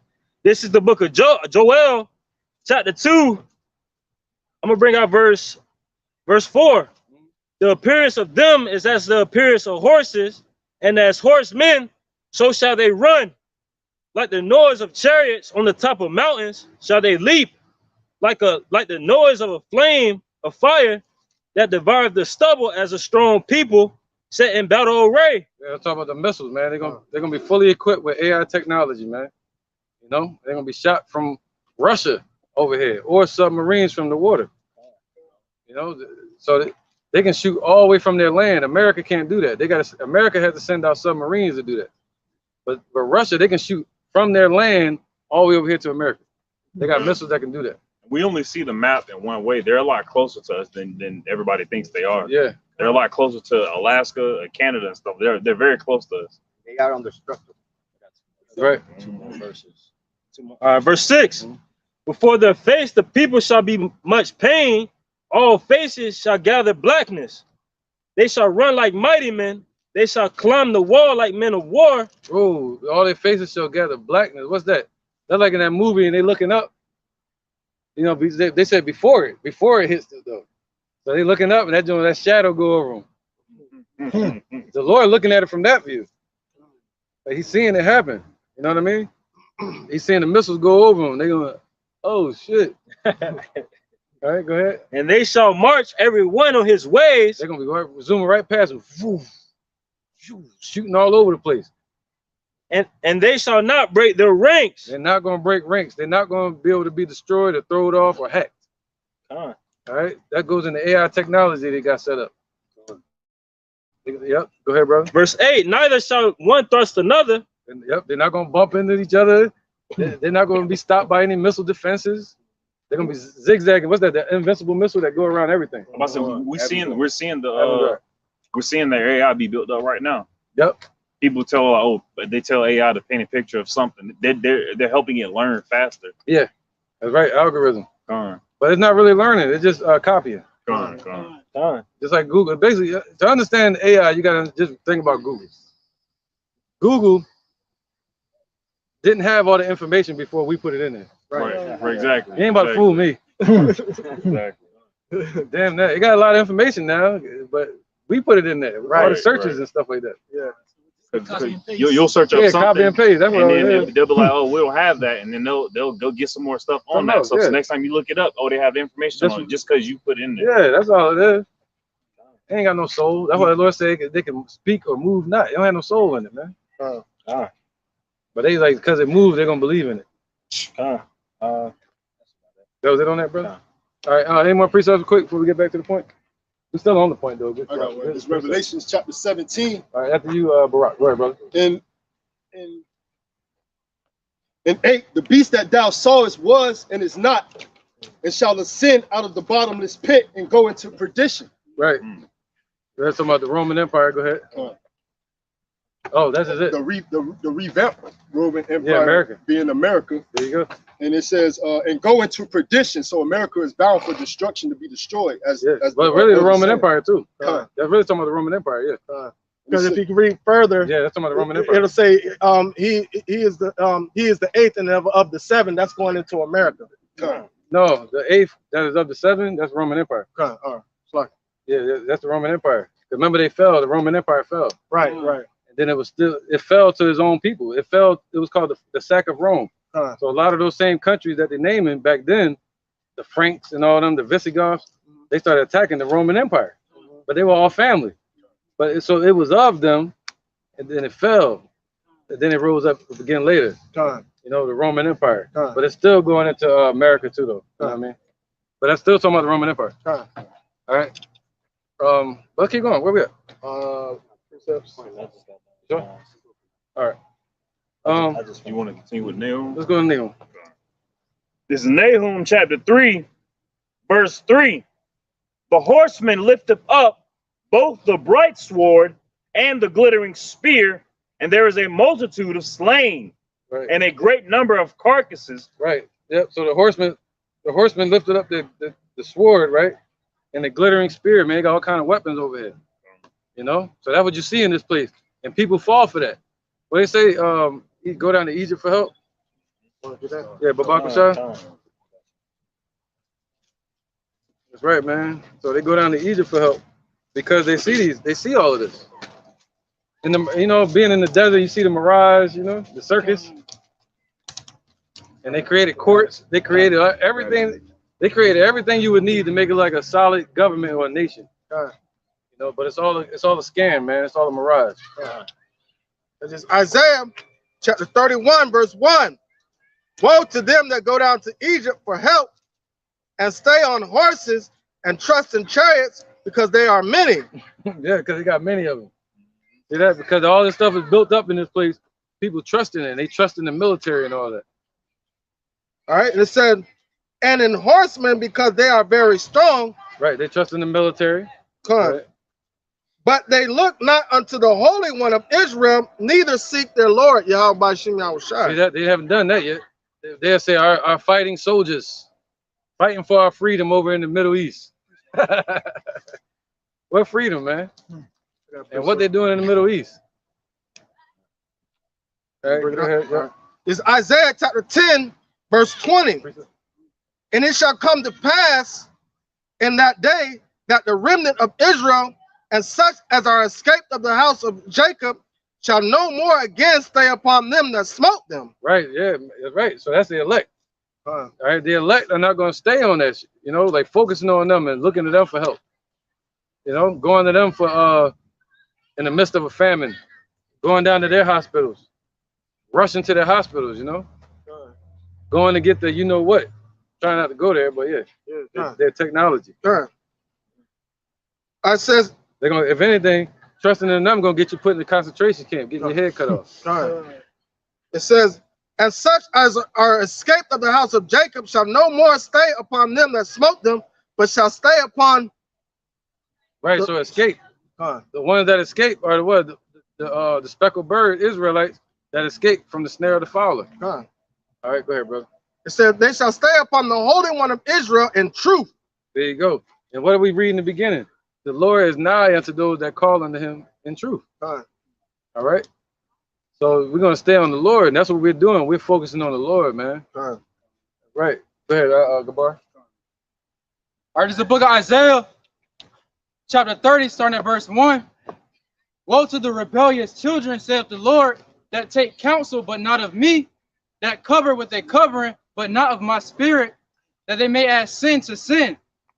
Right. That walk to go down into Egypt and have not asked at my mouth, to strengthen themselves in the strength of Pharaoh, and to trust in the shadow of Egypt. Therefore shall the strength of Pharaoh be your shame, and the trust in the shadow of Egypt your confusion. Right, and that happened during the time of Pharaoh Necho. All right, our people started trusting in Pharaoh, and they knew about Babylon popping up around the 6th century BC. But our people, they knew the Lord just brought us out of Egypt, and our people want to go back to Egypt. They wanted to be up under Pharaoh Necho. And that's why the Lord said, because you trusting in Egypt, okay, then I'm gonna bring Babylon against you. All right, and that's when Baba Kushal, yep. That's when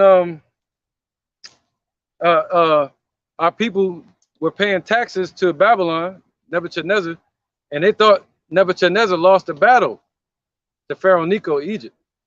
So they were like, shit, forget Babylon. We ain't paying them no more. Let's go over here to Egypt and pay them. And then that's when the Lord was like, look at these fools going over here to Egypt. Now you're going to take your ass in Babylon, just like Jeremiah told you. He said, go into Babylon, you know, and do what I said. And mess around and don't go and see what happens. See what happened. They try to go to Egypt. Yep. See that? Yep. So the same thing today. The Lord said, our people have not asked at his mouth. Who's his mouth? The prophets. How to strengthen themselves. Instead, they want to strengthen themselves in this place through money, resources, Bitcoin, education in this society, whatever they can do. Instead of the Lord, guns. Thank you. That's even better. Doomsday prepping. That's perfect. There you go. Go ahead, Doc. The book of Psalms, chapter 106, starting at verse 13. They soon forgot his works. They waited for his counsel, but they lusted exceedingly in the wilderness and tempted Yahweh in the desert. And he gave them their request, but sent leanness into their souls. There you go. You want to point on that? Yeah, point on Basically, our people running to Egypt, and they try to, trust in horses. And the Lord, he gives them their request, but he sent leanness into their souls. Yeah. So they can't, ultimately, they can't get this truth and they can't understand it. Yep. He sent leanness. They ain't going to gain no weight. Go ahead. This is Jeremiah chapter 17, verse 5. Going back on the point about how people go down to Egypt for help. It says, thus saith the Lord Yahweh, cursed be the man that trusteth in man.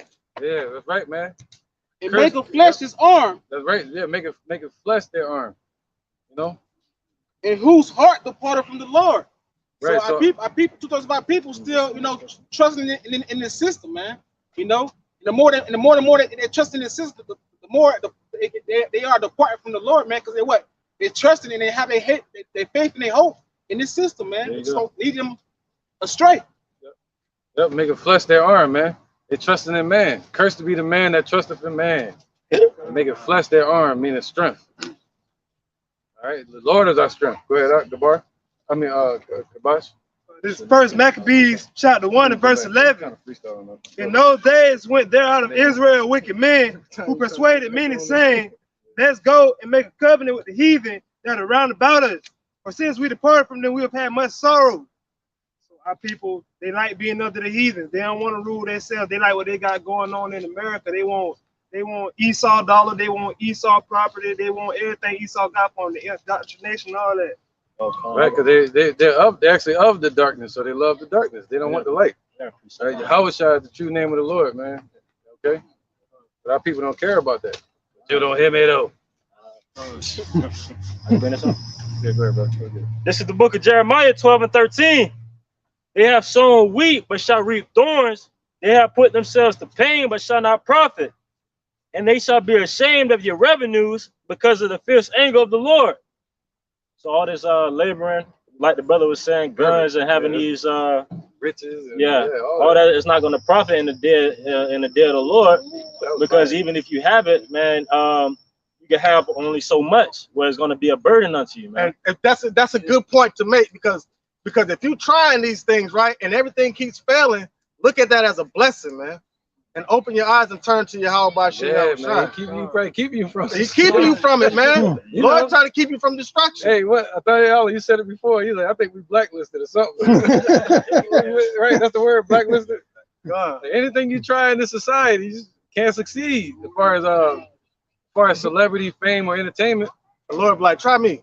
There you go. Try me. Right. Matter of fact, I got you. And we don't have, the Lord is actually keeping us from ourselves. He's saving us from ourselves.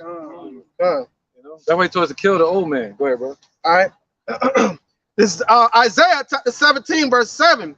At that day shall a man look to his maker, and his eyes shall have respect to the Holy One of Israel, and he shall not look to the altar of the works of his hands, neither shall respect that which his fingers have made, neither the groves nor the images. Yep. So basically, that's talking about idols, but not just that. Everything they built. Yeah, you're right. So going into that, you're gonna look to your maker. You're gonna look to Yahweh Shem Yahushua for deliverance, man.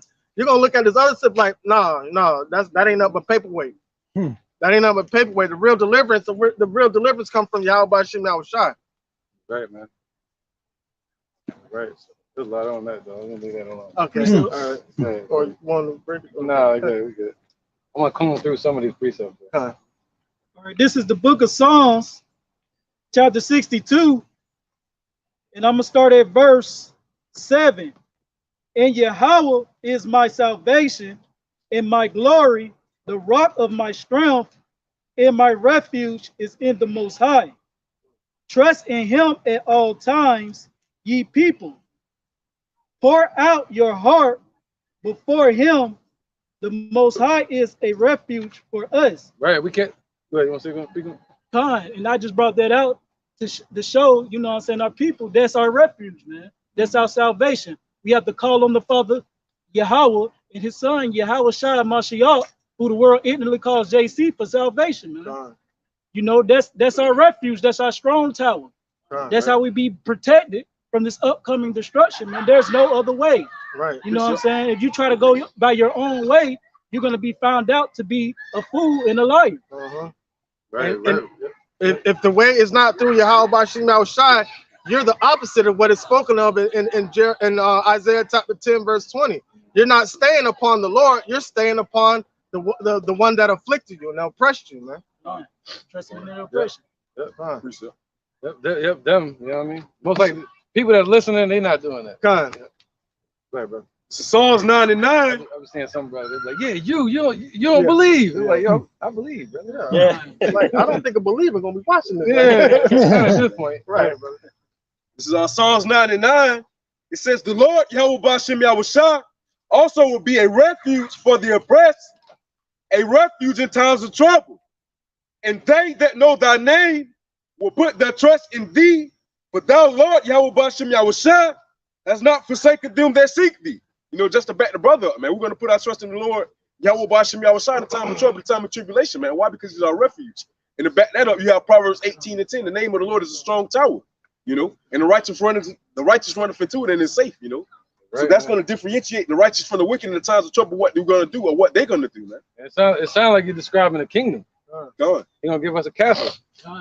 You know, he gave us watchers upon the walls, you know, we the watchers.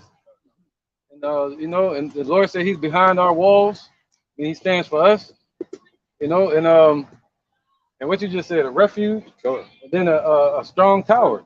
So a strong tower against the winds and against the flood, and a refuge for shelter, you know, from the heat and the rain. Yep. Because he's bringing the heat, the rain, he's bringing all that. So he's going to protect the ones that believe in him from that. Yep. And shelter from the animals, the beasts of the damn world, the people. Right, man, the hiding place. All right, where we at? You got a precept?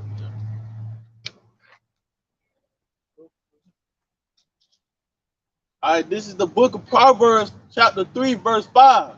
Trust in the Lord, Yahweh Bashim Yahushua, with all thine heart, and lean not into thine own understanding.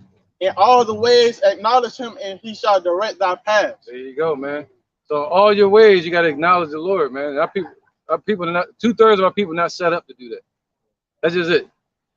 All right, in all your ways, you got to acknowledge the Lord, man. Yahweh Shai. Okay, he shall direct your paths, man.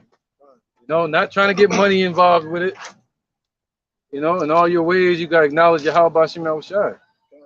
All right, let's keep going. Oh, go ahead. Book of Jeremiah 50:33 all the way to 36. Thus say the Lord of hosts, the children of Israel and the children of Judah were oppressed together, and all that took the captivity held them fast. They refused to let them go. Their Redeemer is strong. The Lord of hosts is his name. He should thoroughly plead their cause, that he might give rest to the land and disquiet the inhabitant of Babylon. And hey, Biden them quiet right now, man. The Lord gonna disquiet the hell out of them. But yeah. Go ahead. A sword is upon the Chaldeans, say the Lord, Yahweh Bahashem Yahweh Shai, and upon the inhabitant of Babylon. Yep. And that quietness represents them being at peace. Now you good. Remember he said he's gonna make them he's gonna make the king of Babylon stand upon his feet. And upon gonna bring fear to them, man. And all kind of horrors in their way. God. Yep. They ain't gonna be at peace no more. Go ahead, brother. And upon her prince and upon her wise men. That's right. Upon her princes and upon her wise men. So the Lord is bringing fear and destruction upon America's wise men and their princes. What's that? The politicians, the religious leaders, the celebrities. That's their princes and their, you know, the upperclassmen. Right? So let's get back to Nahum. I wanted to just read the title to this article real quick, just because you said that. Title to the article that I was reading the other day, it says, U.S. officials say biggest fear has come true as Russia cuts off gas supplies to Europe. So the U.S. biggest fear has come true. Why? Because it's dividing what they call the United Europe, the United European nations. A lot of those nations were once a part of the Soviet Union. So now, with that being said, if Russia's cutting off gas supply to them, what are they gonna do? They're gonna have to go to Russia for help. But that's also scripture, because the elder did a lesson on dealing with Ezekiel 38 the other day. All right, so they're gonna a lot of these countries are gonna go to Russia for safety. You know, so what does that do to America? It leaves America vulnerable. You're seeing America become the land of unwalled villages, man. Yeah. No defense, no help, no nothing. Yeah, they playing chess. Right now it's a tit for tat. Russia like, yo, you going over here to the Middle East? I'm going too. Hey, you going over here to talk to Saudi Arabia? Okay, cool. But Saudi Arabia can't do nothing without Russia. They're the OPEC +1. Russia's the +1. Okay, you want to get about 25, 75% towards America? That's cool. You're going to do it in 5 years? Well, check this out. Hey, Europe, we ain't sending no more gas. So struggle for these 5 years. Now let's see what you do. Yeah, that's right. Everything going to fall from the top. Whoever at the bottom, America about to feel it. That's right, man. So let's get to it. Nahum 3 again. It's Nahum chapter 3, verse 3. The horsemen lifted up both the bright sword and the glittering spear, and there is a multitude of slain and a great number of carcasses. Right, this was even back then. And there is none end of their corpses. Right, this was during the time of the Assyrian Empire. All right, 660 BC. That's when this was written. All right, that's when Nahum spoke this. All right, go ahead, brother. They stumble upon their corpses. So it was happening back then. It's going to happen in this place, America, also spiritually known as Nineveh. Because of the multitude of the whoredoms of the well-favored harlot, the mistress of witchcrafts, and that selleth nations through her whoredoms. Right, and mistress of witchcraft, the mistress of what? Business. This is that place of traffic. All right, they operate under what? Masonry. You go up to Washington, D.C., the whole damn city is mapped out as a Masonic symbol. See that? And their witchcraft deals with their business, their dollar. All right, that's not but witchcraft. Why? Because it's an unjust balance. All right, the Lord said that's an abomination.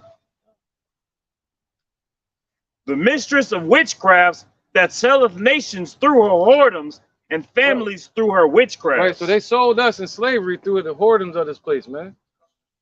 You know, they sold us into slavery all over the world, you know, and made the slave trade. Built Wall Street off of us. Through their traffic, through their witchcrafts, man. Go ahead. Oh, we ain't done yet, though. Go ahead. No, I'm talking to we ain't done yet. It's the book of Proverbs, chapter 21, in verse 26. He coveted greedily all the day long, but the righteous give it and spare it not. The sacrifices of the wicked is abomination. How much more when he bringeth it with a wicked mind? So, come on, man. Ultimately, these heathen, these Edomites, they hoard up riches, you know, for the last days, and they give with a greedy mind. I mean, they do all things with a greedy mind, and they spare it not. But it says the sacrifice of the wicked is abomination. So all these things, you know, like the elder said, well, Washington D.C. is mapped out as a Masonic symbol, all that stuff like that. That's about it. Yep. Witchcraft. Yeah, come on, witchcraft. Ultimately. Witchcraft. Dollars witchcraft. Go ahead, and it's Joel 3:3. And it says, and they have cast lots for my people, and have given a boy for a harlot, and sold a girl for wine that they might drink. You know, so just like the brothers are saying, man, these heathens, they benefit, particularly Esau, Edom, they benefit off of our detriment, All right. Most importantly, they cast lots. They set traps for our people and sold a boy for harlot, man. Yep. You know. That's right, brother. Yep. They made money off it called the slave trade. Go ahead. You have a point? Yeah, just going back to Psalms 83. You know, all them being Confederate, man, through the Trans-Saharan, the Transatlantic, all that just ultimately taking part in the same thing, man. You know, just profiting off of the backs of our people. Yep, the backs of slaves, man. That's on their hands. Ultimately, that blood is on their hands. Blood money. And back at the book of Habakkuk, the elder brought out, it's all gonna be a witness against them devils, man. Right, man. They're doing it right now as we speak. Bloody city. God, it all comes together, man. That's what we painting a picture for you, like a puzzle.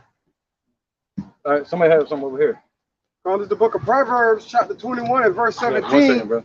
He that loveth pleasure shall be a poor man. He that loveth wine and oil shall not be rich.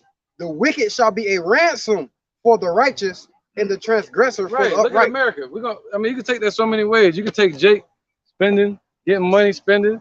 You can look at Esau chasing after money. Eventually, they're gonna like the Wile E. Coyote chasing and get hit with a fucking anvil. Then you got America.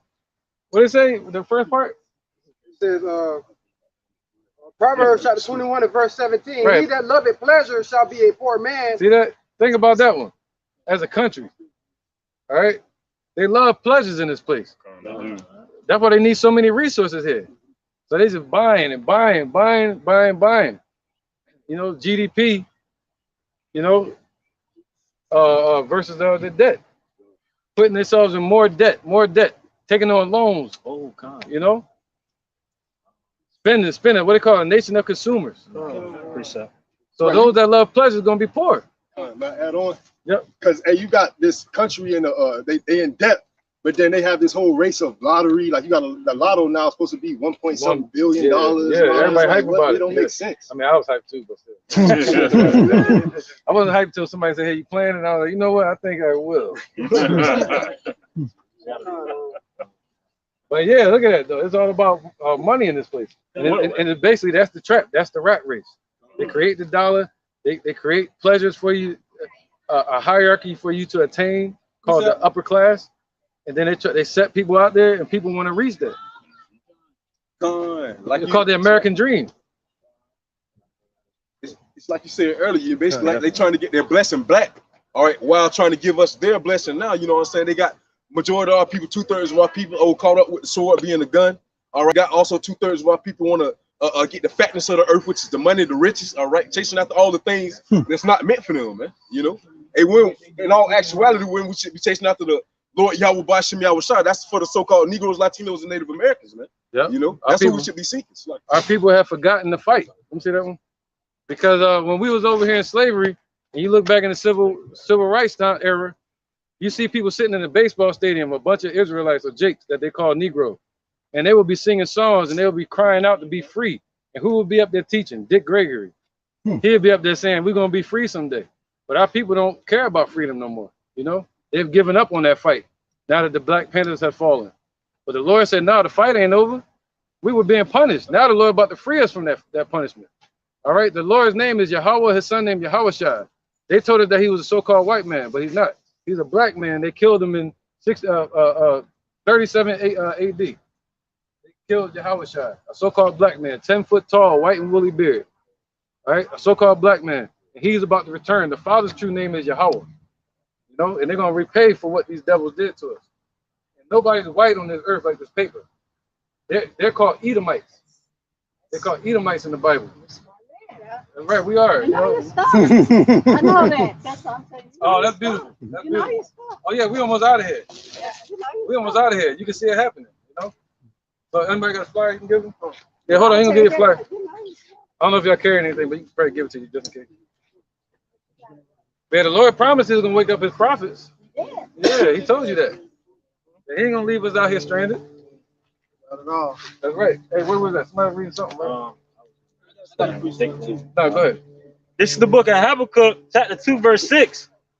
Shall not all these take up a parable against him and a taunted proverb against him, and say, woe to him that increaseth that which is not his. Right, they're increasing that which is not his. America wouldn't be rich.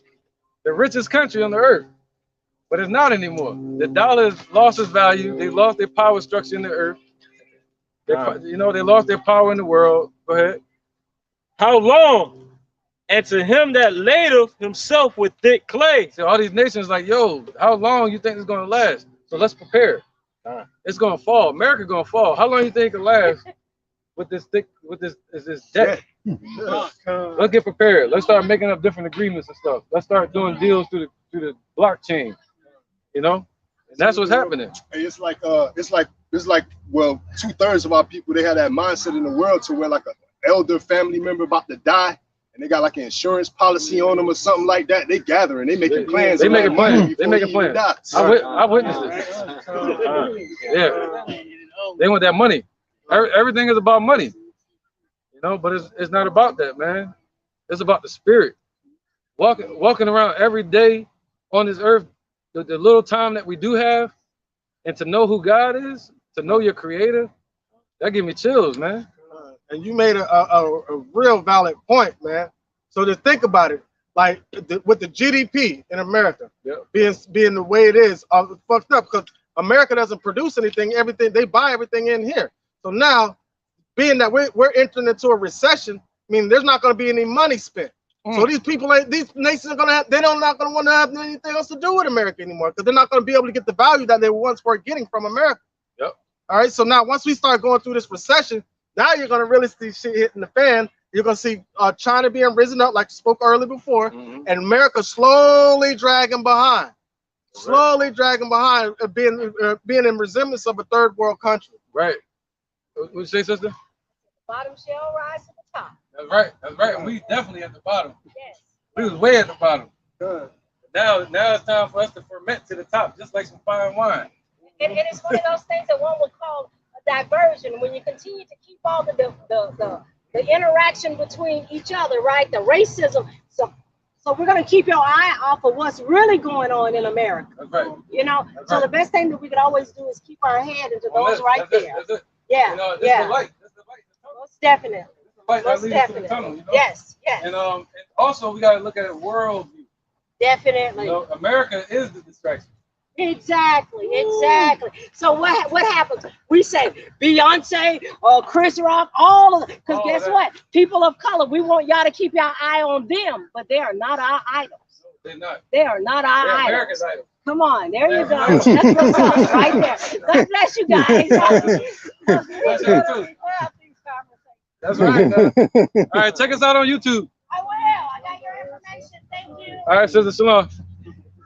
All right, where was that? Somebody was reading? Where we you reading something? Yeah, you had something. That was you. You was done with it? No, you wasn't done yet. Go ahead. And then, I got the thing. You got that done? Yeah. All right, go ahead. And then I'm a one. Then we get back to NINEVEH. Yeah. I ain't even get to the part of the topic yet. But it might be the spirit though. You know what I mean? If I don't finish it, it's cool. All right, this is the book of Sirach, chapter 21, in verse 8. He that buildeth his house with other man's money is like one that gathereth himself stones for the tomb of his burial. There you go. So the moment they let the European Union develop the money system to run America, the America just digging its own grave. Yep. Because it's gonna fall into that pit, that money pit. It's gonna fall right to that money pit. The question I have is, if Europe creates the Federal Reserve, right, and they lend America $1 million to start the American economy with 13 colonies, whatever, however it started, all right, and they put a percentage that they need to pay back. Where is that the money that they need to pay back coming from? It doesn't even exist. It doesn't exist. So it's a No, they considered it paying them back in sweat equity. So sweat equity would be through the slave, the amount of work, meaning the economy going, we're supposed to strengthen the world. You So know, basically, we're supposed to be going into slavery again with this new world order to help these other nations outside of America. No, actually, they want us to go in slavery again and just be that, just slaves. They're trying to make it so where they don't need us at all, humans. Cinderella story. They end all be all. Yeah, they want it to be done. They're like, yo, you tired of us taking advantage of y'all? Okay. We're gonna do away with money and all the resources. We're gonna let AI work for you. We're not gonna abuse y'all no more. We're gonna let y'all just be on the earth, and we're gonna control you. Figure out how you go eat. We're gonna populate. We're gonna populate y'all. We're gonna create you. Now that we got your information, now that we read your information, now we can remake you in the future. So I ain't want to go there, but yeah, that's what they plan on doing. Like a survival of the fittest thing. Playing God. There you go. That's it. Bottom line. That's just it. That's just it. You motherfuckers, boy, they on a whole nother level. All right, let's get back to somebody have precept. I got one. All right, launch it off. This is Luke chapter 6, verse 24. This is but woe unto you that are rich, for ye have received your consolation. All right, they received their consolation. That's it. And that's good. The Lord had mercy on Esau, gave him some rulership, gave him a name in the world, gave the earth into their hand. You know, they offer those riches to Jake. You got some good memories to look back on while they in captivity. Damn. You know what I'm saying? I heard somebody say that in a lesson. It was like referred to how he exchanged that righteous blessing. He gave it to Jacob for blood, for that carnal blessing. That carnal heart, yeah. Yep, he wanted, you know, and it was all by the will of the Lord, you know, because Esau, their hatred went down through their generation. You know, that was the moment that hatred started right there. He said, I will kill my brother Jacob. Yeah, go ahead, brother. This is the book of Ezekiel, chapter 35 and verse 5.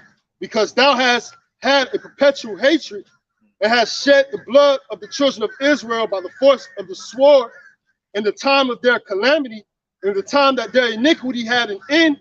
Therefore, as I live, saith the Lord, Yahweh, while Yahweh Shai, I will prepare thee unto blood, and blood shall pursue thee. If thou hast not hated blood, even blood shall pursue thee. There you go. That's like that Final Destination. And that's not just talking about America. I mean, it's talking about Esau in general. But in hindsight, it's talking about America. All right, the founding fathers that built this place, but their children are still here. You know, still making money off this place, still making planning for a new world order. But the Lord said, damn, what was the point on that? What was the end of it? They had a perpetual hatred. Yeah. So blood is going to pursue them. Blood going to pursue them. So the Lord is raising up these nations against America. All right. But ultimately in the kingdom, the Lord is going to raise up the children of Israel to pursue them. You see that? To chase them around. Lucifer, son of the morning, I'm going to chase you around the earth or off the earth. All right. I need to get back to this. Real quick. Nahum chapter 3, verse 5. Behold, I am against thee, saith the Lord of hosts, and I will discover thy skirts upon thy face, and I will show the nations thy nakedness, and the kingdoms thy shame. There you go. So the Lord is the one revealing America for all the shame that it has, and for the weak spots that it has that they can attack, and for the debt that America has that we read about in Habakkuk. You know, the Lord is revealing that to these nations because they didn't see it before. They were blinded by it. The Lord said they were mad. You know, they were boasting in it, boasting in the riches of America. They were confused. Running right along with America. Running right along with them.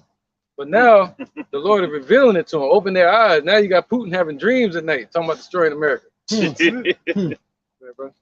This is Psalms 9 and 15. The heathen are sunk down in the pit that they made, and the net which they hid is their foot taken. There you go, man. All right, so they like the brother Mazan said earlier, they got their agenda and the Lord got his agenda. You know, and that's just it. So the everything they set up is really for their own. That's like some of the mobsters. They'll say, "Hey, dig the grave. I'm gonna give you a shovel." They gave him the shovel. They dig the grave. They said, "Now get in." That's what the Lord doing. He got Esau digging his own grave, but the orders were to dig. Hey, go dig this grave for Jacob. But really, the Lord gonna say, "Hey, man, it's for you. Go ahead and get in there." Go ahead, brother. It's the book of Isaiah, chapter 14 and verse 10. All days shall speak and say unto thee, art thou also become weak as we? Art thou become like unto us? Thy pomp is brought down to the grave, and the noise of thy bowels, the worm is spread under thee, and the worms cover thee. Right. So that's how these other nations looking at America. You know, they looking at America as it becoming weak. It's becoming, you know, stripped away from his power. They see it. They've been exposed by who? The Lord. You know, you're in a boxing match and you see your opponent like break him down. You're like, oh, I saw that. I saw that. You know, if you hurt your hand, you don't want him to see it. Like in remember Rocky IV with Ivan Drago? Rocky was scared of him at first, so he got that one blow in there and then he cut him. Yeah. He said, and he started bleeding. And Apollo Creed's father is like, see, he's not a god, he's not a machine, he's a human. He's a human. Now tear his head off. Yep. So that now they see in America bleeding. Yep, the Lord has wounded this place. Oh, like Xerxes off 300. Yeah. Right, man. Yeah, that's a perfect example. I'm gonna show them how the God bleed. He threw that spear. He ain't kill him, but he just gave him a little cut. That's what the Lord did right in front of us. Wounded him. While we in the battle wrestling with him, the Lord wounded him. That's why they say all y'all weak is deep. They see America in the same position that they used to be in. Right. That's why you go to Joel shit. Let the weak say I'm strong. They done built up to that upper echelon where America used to be at. Now they looking down on America. And that blow that he gave Xerxes, right? It didn't matter at that point. It didn't matter what happened to them. It's what they saw and what everybody else saw. They saw Xerxes wounded and they saw fear in his eyes. And that's what the same thing they're seeing in America right now. Yeah, we watching human-like chill went down his spine. Yeah, whoa, say that again. A human-like chill went down his spine. A human-like chill went down Biden's spine. That's just like the cliche that everybody like to say. Hey, you believe just how I believe, man. It shows no fear, so they see that within America, man. Yep. So we've been seeing their leaders in fear lately. You know, we've been seeing the Biden administration in fear of Russia. So the Lord is showing us that. All right. They're in fear of the chariots. Look at that.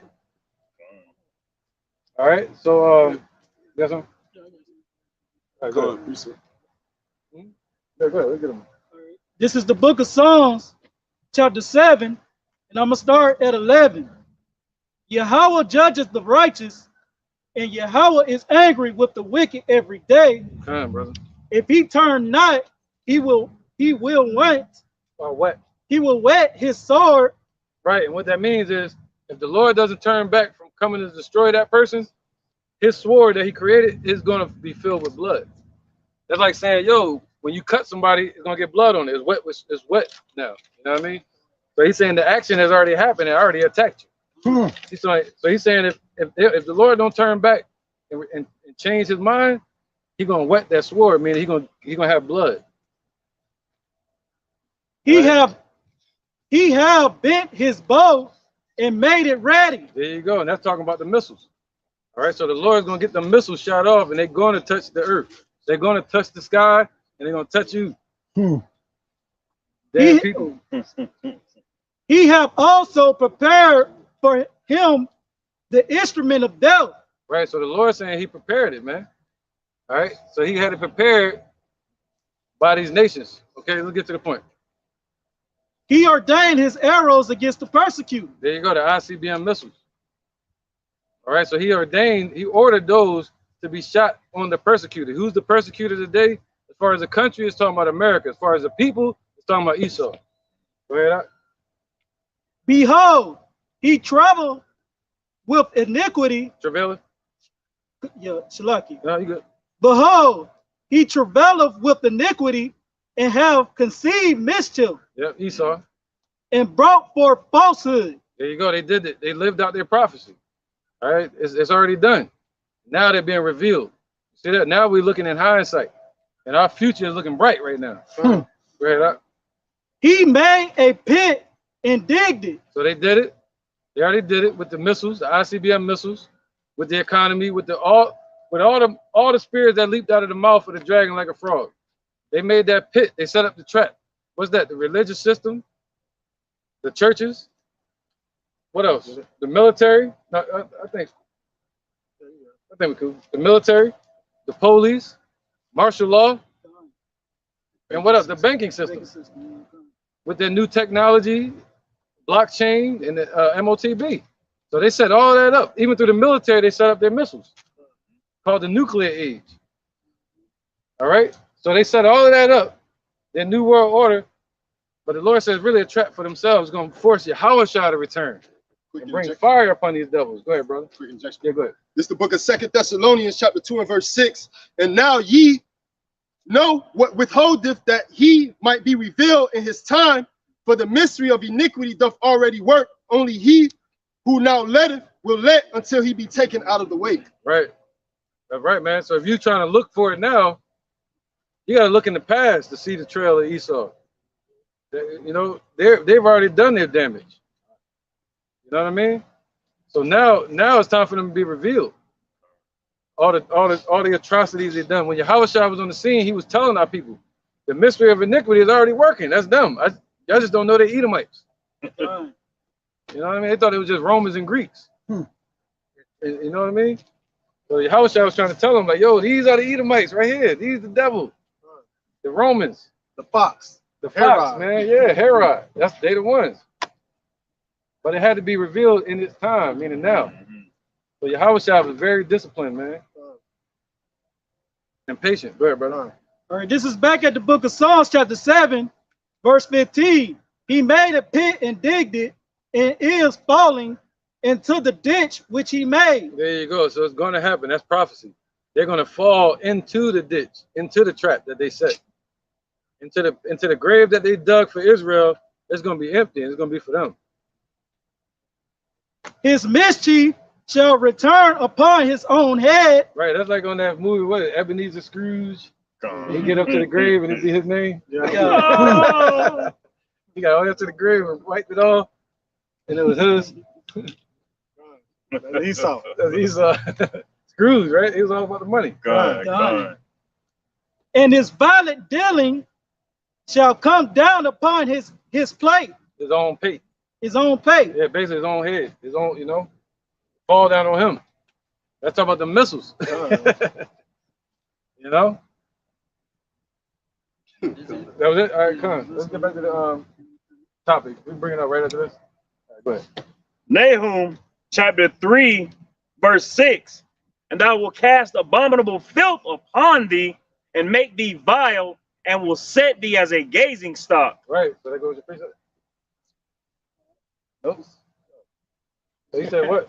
He said he's gonna set thee as a Want to reread it again? Yeah. This is Nahum chapter 3, verse 6. And I will cast abominable filth upon thee, and make thee vile, and will set thee as a gazing stock. That's like somebody spitting in your face. You know? So the Lord is throwing that shit in their face, man. Throwing that cup. They gonna fill on it, he's throwing it in their face. You know, the vial, you know, like they try to do with Yahweh shot. Now you're gonna throw it, you're gonna pie in your face now. Yep. He said he's gonna cast that upon them, and they ain't gonna be able to clean that. You know, they try to be lily white. They try to hide it and look all innocent, right? Like the lamb. But the Lord said he's gonna cast the filth on them, and they're gonna be like dirty like pigs that they are. This is Obadiah 1 and 2. Behold, I have made thee small among the heathen, right? Thou art greatly despised. Right, and that's really, that prophecy really gonna happen in the kingdom. They're gonna be small amongst the heathens. See that? And the heathens gonna have some form of living after a while. But the Lord has made them the minority, really. And they're gonna be greatly despised by our people and by the whole earth. Go ahead. Edomites. All right. You're gonna cast abominable filth upon thee. He's talking about America and Esau. All right. He's on that. All right. Go ahead, brother. Nahum chapter 3, verse 7. And it shall come to pass that all they that look upon thee shall flee from thee, and say, Nineveh is laid waste. Whoa, I thought we were talking about America. Damn, it felt like, right? Yeah, see that? Nineveh and America, you know, are tied together. Nineveh today is spiritually America as well, man. All right, the place of our captivity, you know. Nineveh is laid waste, who will bemoan her? Right. When shall I seek comforts for thee? Right, where you at? Okay, Verse Con. 7. Can you go back to 7 again? The verse? And it shall come to pass, verse 7, that all they that look upon thee shall flee from thee. Right, so that's what Saudi Arabia is doing. They're fleeing from this place. You know? They're like, hell no, I'm gonna back off, man. And all these nations, because of America, you know, energy crisis. Going up against Russia, starting the war, losing the war. Right? Yeah. It's the book of Isaiah, chapter 14 and verse 15. Yet thou shalt be brought down to hell, to the sides of the pit. They that see thee shall narrowly look upon thee and consider thee, saying, is this the man that made the earth to tremble, that did shake kingdoms, that made the world as a wilderness, and destroyed the cities thereof, that opened not the house of his prisoners? In the kingdom. Right. That's gonna happen in the kingdom. And they're gonna be brought down. The pit is in Europe. So they're gonna be brought down all the way from America over there to Europe, man. You think their whole stressed out system that they got from Europe to NATO to America is all gonna be brought down. They're gonna be brought down in the pits over there. Slavery. As well as the secret headquarters in Jerusalem. Yeah, all of that. Everything they got. And their bunkers and shit. Bunkers are set up so they can be preserved. Let's get to the point. You got a point? No, just saying, you think Saudi Arabia was thinking that when Biden came over, please give me a little bit more oil, please. No, they were thinking that. Usually in Saudi Arabia, they greet and they hug. But he gave him a debt. Damn. They gave him a fist bump. He didn't want to touch it. He was like, and then he got him out of there. And as soon as Biden left, Saudi Arabia put out a statement against Israel. Against them. But Biden's whole purpose was to go over there and bring Israel and Saudi Arabia together. So they waited till he left, so he wouldn't have no respect. And then he came back in the dead of night, and nobody was waiting on him here. It was like a failed trip, you know. And Putin over there getting the championship. This the man. Yeah, it forced Putin to come out of hibernation, like the bear, Ezekiel 38. It forced him making that move. So every move they make, it's gonna fall on them, their own pay. All right, let's get what you say? Like a counter. Yeah, everything you throw, like Steven Seagal, use the power against you. Use the momentum. That's what the Lord doing, man. He's using the force against them. This is Nahum chapter 3, verse 7. And it shall come to pass that all they that look upon thee shall flee from thee, and say, Nineveh is laid waste. Who will bemoan her? When shall I see comforters for thee? Right, and where did that go with? That's in Revelations, I think, 18, 17, where it say the merchants. Yeah, 18 and let's start from 1. 18:1. I think so, yeah. 18:1. Where is it? Let's see. Con. Yeah, we can bring it up. Revelations 18. Where the point at though? He said, what'd you say about? Who will bemoan her? Yeah, who will bemoan her? You know, the destruction at the bottom. Yeah, when shall I see comforters? Verse 11. And the merchants of the earth shall weep and mourn. There you go, over. that one, right there. Go straight there. Yeah. This is Revelation 18 and 11. Wait, start from 1. Start from 1? Yeah, Okay. we're gonna skip. All right. Revelation 18 and 1. And after these things, I saw another angel come down from heaven, having great power, and the earth was lighted with his glory. Right, it's talking about Yahweh Shai. So the earth's gonna be lit up. Think about that, man. You gotta think about like a movie when it said the earth is gonna be lit up with his glory. All right, that goes just like in Genesis, where it said the earth was void and dark, and the Lord's light was brooding over it. Right, causing the earth to light up. All right, there was not an original glow around the earth. It was just a damn ball of rock. Just like at nighttime, there's no glow around it, except for the firmament. Right? All right, it says, verse 2. So anyway, I'm gonna say that again just to be clear. The Lord's Spirit is what lit it up in the beginning. All right, He created light with the sun and the moon. See that? Other than that, it'd just be a dark, void earth.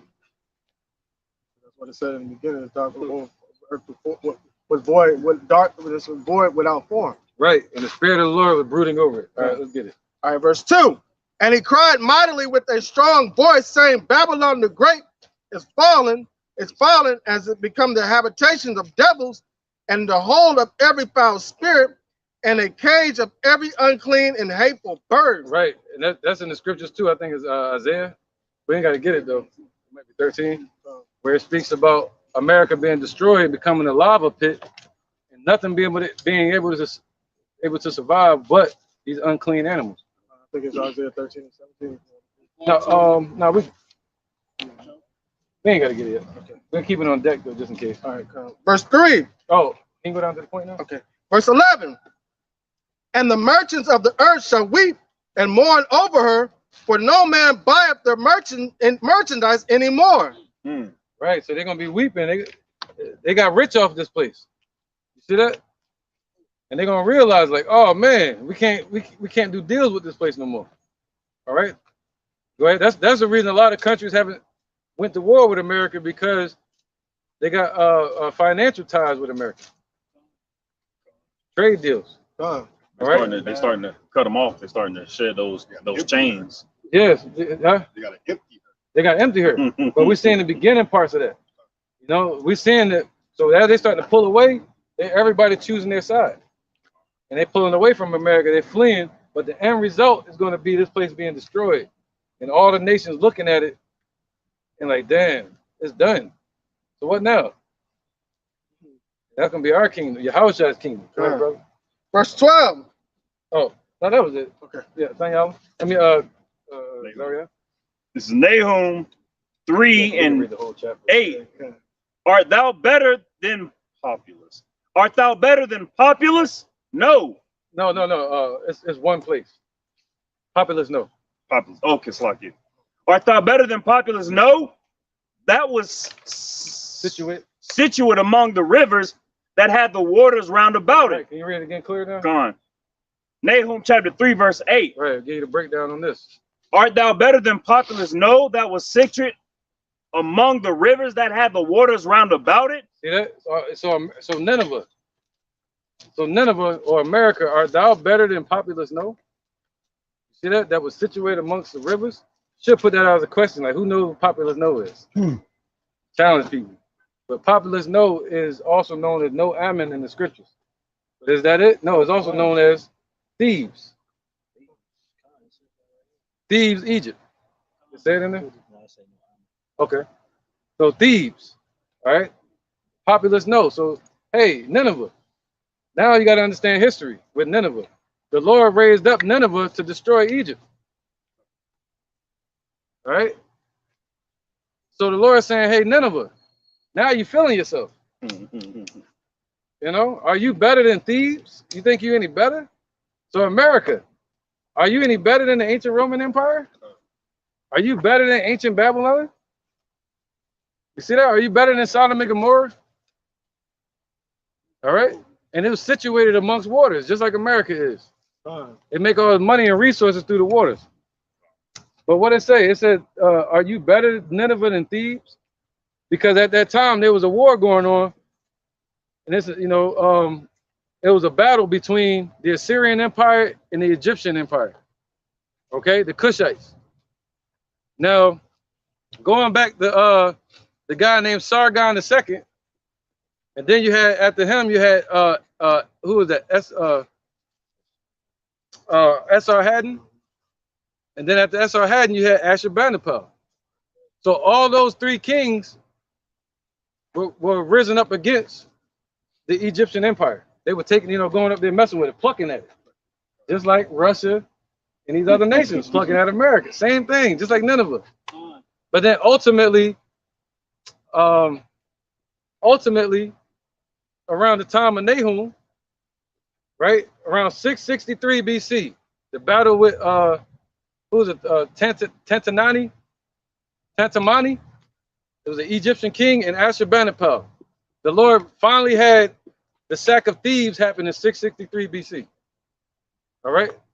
So the Lord used Nineveh to take down Thebes, the Egyptian empire, and it was a massive, rich, resourceful place. Then through that, Nineveh became resourceful and rich. So the Lord telling Nineveh, like, yo, you're gonna be destroyed just like Thebes. Hey, America, you're gonna be destroyed just like Israel was. You destroyed the Israelites, but I'm gonna destroy you too. With the Israelites. With the Israelites. With a nation, you know, with Israel. Go ahead. Now read it now. Nahum chapter 3, verse 8. Right. So it's talking about Thebes, Egypt. Go ahead. Art thou better than populous? No. That was situate among the rivers that had the water. It's basically situated. Situate. Come on. So situated. Situate. That was situate among the rivers that had the waters round about it. Right. So it's talking about the Nile River, the Tigris, and the Khazar River. So they had 3 rivers around it, right? And they got all their resources and riches through that. What you know about America? America's surrounded by water. What bodies of water? That's right, man. That's how you know the whore is not talking about the Roman Empire. All right, go ahead. The more waters, the more trade routes. Come on with commerce it. coming The in. more commerce. The merchants, once again. So it's just like Nineveh. Just like Thebes, I mean. Go ahead. Whose rampart was the sea, and her wall was from the sea. There you go. So those same ones: Tigris River, the Khazar River, and the Nile. Go ahead. Verse 9: Ethiopia and Egypt were her strength. Whoa, what?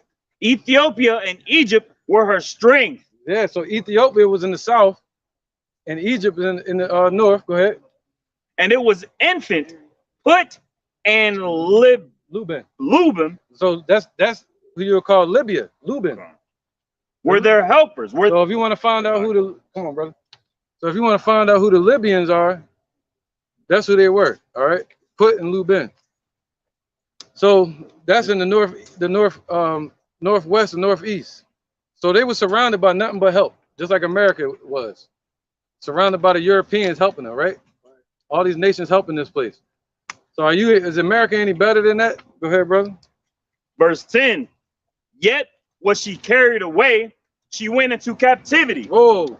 So America had so the land of Thebes, Egypt, had all this help, had resources and everything. It was a glorious kingdom. They thought it was going to last forever. That's why every time they would talk to the king, they would say, King live forever. You know? So read that, brother. Yet was she carried away, she went into captivity. Oh, but yet was she carried away. And if you want the date, that happened in 663 BC. All right, it was called the fall of Thebes. And then 3 years later, you get Nahum, who wrote this book, who spoke this prophecy. All right, around 660. Right? So that's it. It was talking about the fall of Thebes. But through that, Nineveh became prosperous and cocky, just like these damn Edomites today in America. But they took us down into slavery, so they think they're going to last forever, America. But the Lord said, nah, man. Nope. Go ahead. Her young children also were dashed in pieces at the top of all the streets. Right. They're talking about the Egyptians. Oh, starting to sound like payback for what they did to us, don't it? The Lord judged them Egyptians. Come on. He ain't forget them. He ain't forget them for the Pharaoh and what they did to us, man. All right. So he had them chased out of that land, and he had them butchered and tortured. That way, he had a lot of the Sudanese, a lot of the ones that were ruling during the time of Moses. They ran up into the north. So that's why if you see the Sudanese, they look like Cushites. People confused. That's because they ran up there. You feel me? During the times of Taharqua. All right? Huh? And I was saying, that's the proof of them being in that region. Con. That's right, man. So, y'all can do something on that. Put that together. All right, go ahead. And they cast lots for her honorable men, and all her great men were bound in chains. Didn't they do that with us? Didn't they do that with us? What, Akim? They bound us in chains, man. They cast lots for us, right? Called the slave trade. And they did the same thing to those Egyptians, like Nineveh did. Same way America did to us. What, Akim? Go ahead. Verse 11, thou shalt be drunken, thou shalt be hid, thou shalt seek strength because of the enemy. Whoa, thou shalt be drunken, man. All right. What does that mean? To stagger. 15. All right, what does that mean? To stagger. The Lord gonna make it punch drunk. Have it drunken. I hear no bell. Right, man. Drunken off their own philosophies, basically believing their own lies. And he said, what? Thou shalt be drunken and what? Thou shalt be hid. And thou gonna be hid. Go ahead. Thou shalt also seek strength because of the enemy. See that? And they're gonna seek strength. They're gonna go around. What was Biden doing? Trying to seek strength. Trying to seek strength. Yeah, I got one. Trying to seek strength, right? Right. Because of the enemy. Because of the enemy. But about it. But the Lord said what? He said, I shall rain up. Somebody get that? Raise up banners. Banner. It's Jeremiah chapter 51 and verse 1. Thus saith the Lord, Yahweh Ba'ashem Yahushai, behold, I will raise up against Babylon and against them that dwell in the midst of them that rise up against me, a destroying wind. See, not just the Babylonians, not just Babylon, America. Watch the screen so you don't cut it over. Not just Babylon, not just the Babylonians, which today would basically represent Esau, but these basic modern day nationalist Americans. They got this American mindset. Look at what's his name, Charleston White. He cool, man. We like that guy, but he's a nationalist. He got Trump up on his wall, Trump hats. You know, it's like they be right there with like their wisdom, but they don't have understanding. Right. They can never fight against a power that they don't understand. A power structure. Right. They got to understand the power structure to know how to aim for the head. The Lord taught us how to aim for the head, man. Headshots. Because they don't know who their enemy is. They don't know the enemy. But we aim for headshots with the scriptures. That's where the battle is at, the mind. Verse 2, back in, and will send unto Babylon fanners that shall fan her and shall empty her land. Right. I want to speak on that real quick. So the Lord said he's going to raise up against Babylon these fanners, man. What does the word fanners mean? Enemies. Right? And he said what? And they shall fan them. What does fan mean? To scatter them. See that? Those two different words there. Even though in English they sound the same. But he said he's going to raise up against Babylon enemies, and they shall scatter her. They shall fan her. What happens when you fan something? It scatters. All right, go ahead. And shall empty her land. They're going to empty the land. What? How they going to empty it? With the missiles. All right? It's going to be empty, man. Everybody you see walking around here, it's going to be like ghosts. For in the day of trouble, they shall be against her round about. There you go, man. So in the day of when the Lord brings trouble against this place, trust and believe that Most High is going to have those enemies in place against her round about. That's what that's basically saying. You better trust and believe that, because that's what he's going to do. All right. Go ahead. Right where you at? Go on. Let's go right with that. Nahum chapter 3, verse 11. Thou also shalt be drunken, thou shalt be hid, thou also shalt seek strength because of the enemy. There you go. See, now America's seeking strength because they got them enemies on their ass. Verse 12. All thy strongholds shall be like fig trees with the first ripe figs. If they be shaken, they shall even fall into the mouth of the eater. Yeah, there you go. So what's that stronghold? That's the military bases all over the world. What Iran told them. Iran said, yo, you better deoccupy or all your bases going to get attacked. What Russia's doing? They're trying to attack Americans over there in Israel and then over there near Syria. You see that? I just heard last week that one of America's bases got hit by Russia, but they ain't talking about it. So they said, so basically, all those soldiers going to die in the war over there. All right? So it's like branches. It's like a tree that grew up and the branches reached all the way over to the Middle East, and their fruit would be the figs, and they're going to fall. Mouth of the eater. To the mouth of the eater, the one that want to consume them. The enemies that want to consume them, the Lord going to make sure they get fed. Basically, all the soldiers going to be destroyed. I'm going to start at Jeremiah chapter 50, verse 25. It says, the Lord Yahweh Ba'ashem Yahushai hath opened his armory and have brought forth the weapons of his indignation. Right, he ain't talking about it no more. He opened it. And he brought it forth. He had the angels like, yo, go make it happen. Now the Lord had brought forth his armory. He said, this is the weapon I'm going to choose. That's like somebody saying, look what I got. And the first one they put out was a big missile. Right, man. Send that. That's it. Yep, and this is the next weapon I'm going to use on you. It's called Israelites. And that's in the kingdom. For this is the work of the Lord Yahweh Ba'ashem Yahushai, God of hosts, in the land of the Chaldeans. Whoa, this is the work that he's going to do in this place, man. This is the work. that the Lord is working, a wonderful work. Not the new world order that they're pushing, not this dream of America, not these lies that they're pushing in these churches. You know, this utopia that they're talking about, this robotic world. No, man. This is the work that the Lord is bringing. If you ain't talking about that, then you ain't talking about, you're talking about nothing but vanity. You should be talking about, basically right there, that's saying the spirit of the Lord is the spirit of prophecy. All right? That's the work that we should be focused on. Verse 26, it says, come against her from the uttermost border, open her storehouses, cast her up as heaps, and destroy her utterly. Let nothing of her be left. There you go. What's that talking about? Taking America for all its resources, you know, cutting off their hand in the world, not paying back their debts to America, making America pay up for their loans, and ultimately destroying this place. Yep. Cutting off their power in the world, man, and their deals, right? The trade deals. Verse 27 of Jeremiah 50, slay all her bullocks, let them go down to the slaughter. Right, the bullocks represent their chief men. All right, their soldiers, their bullocks, go ahead, the chiefs. Woe unto them, for their day is come, the time of their visitation. Right, yep, so they're going down to the slaughter over there in the Middle East. All their bullocks represent the military in different ranks. All right, really the chiefs, the military chiefs that lead them over there. And the top chief is the commander-in-chief, the president.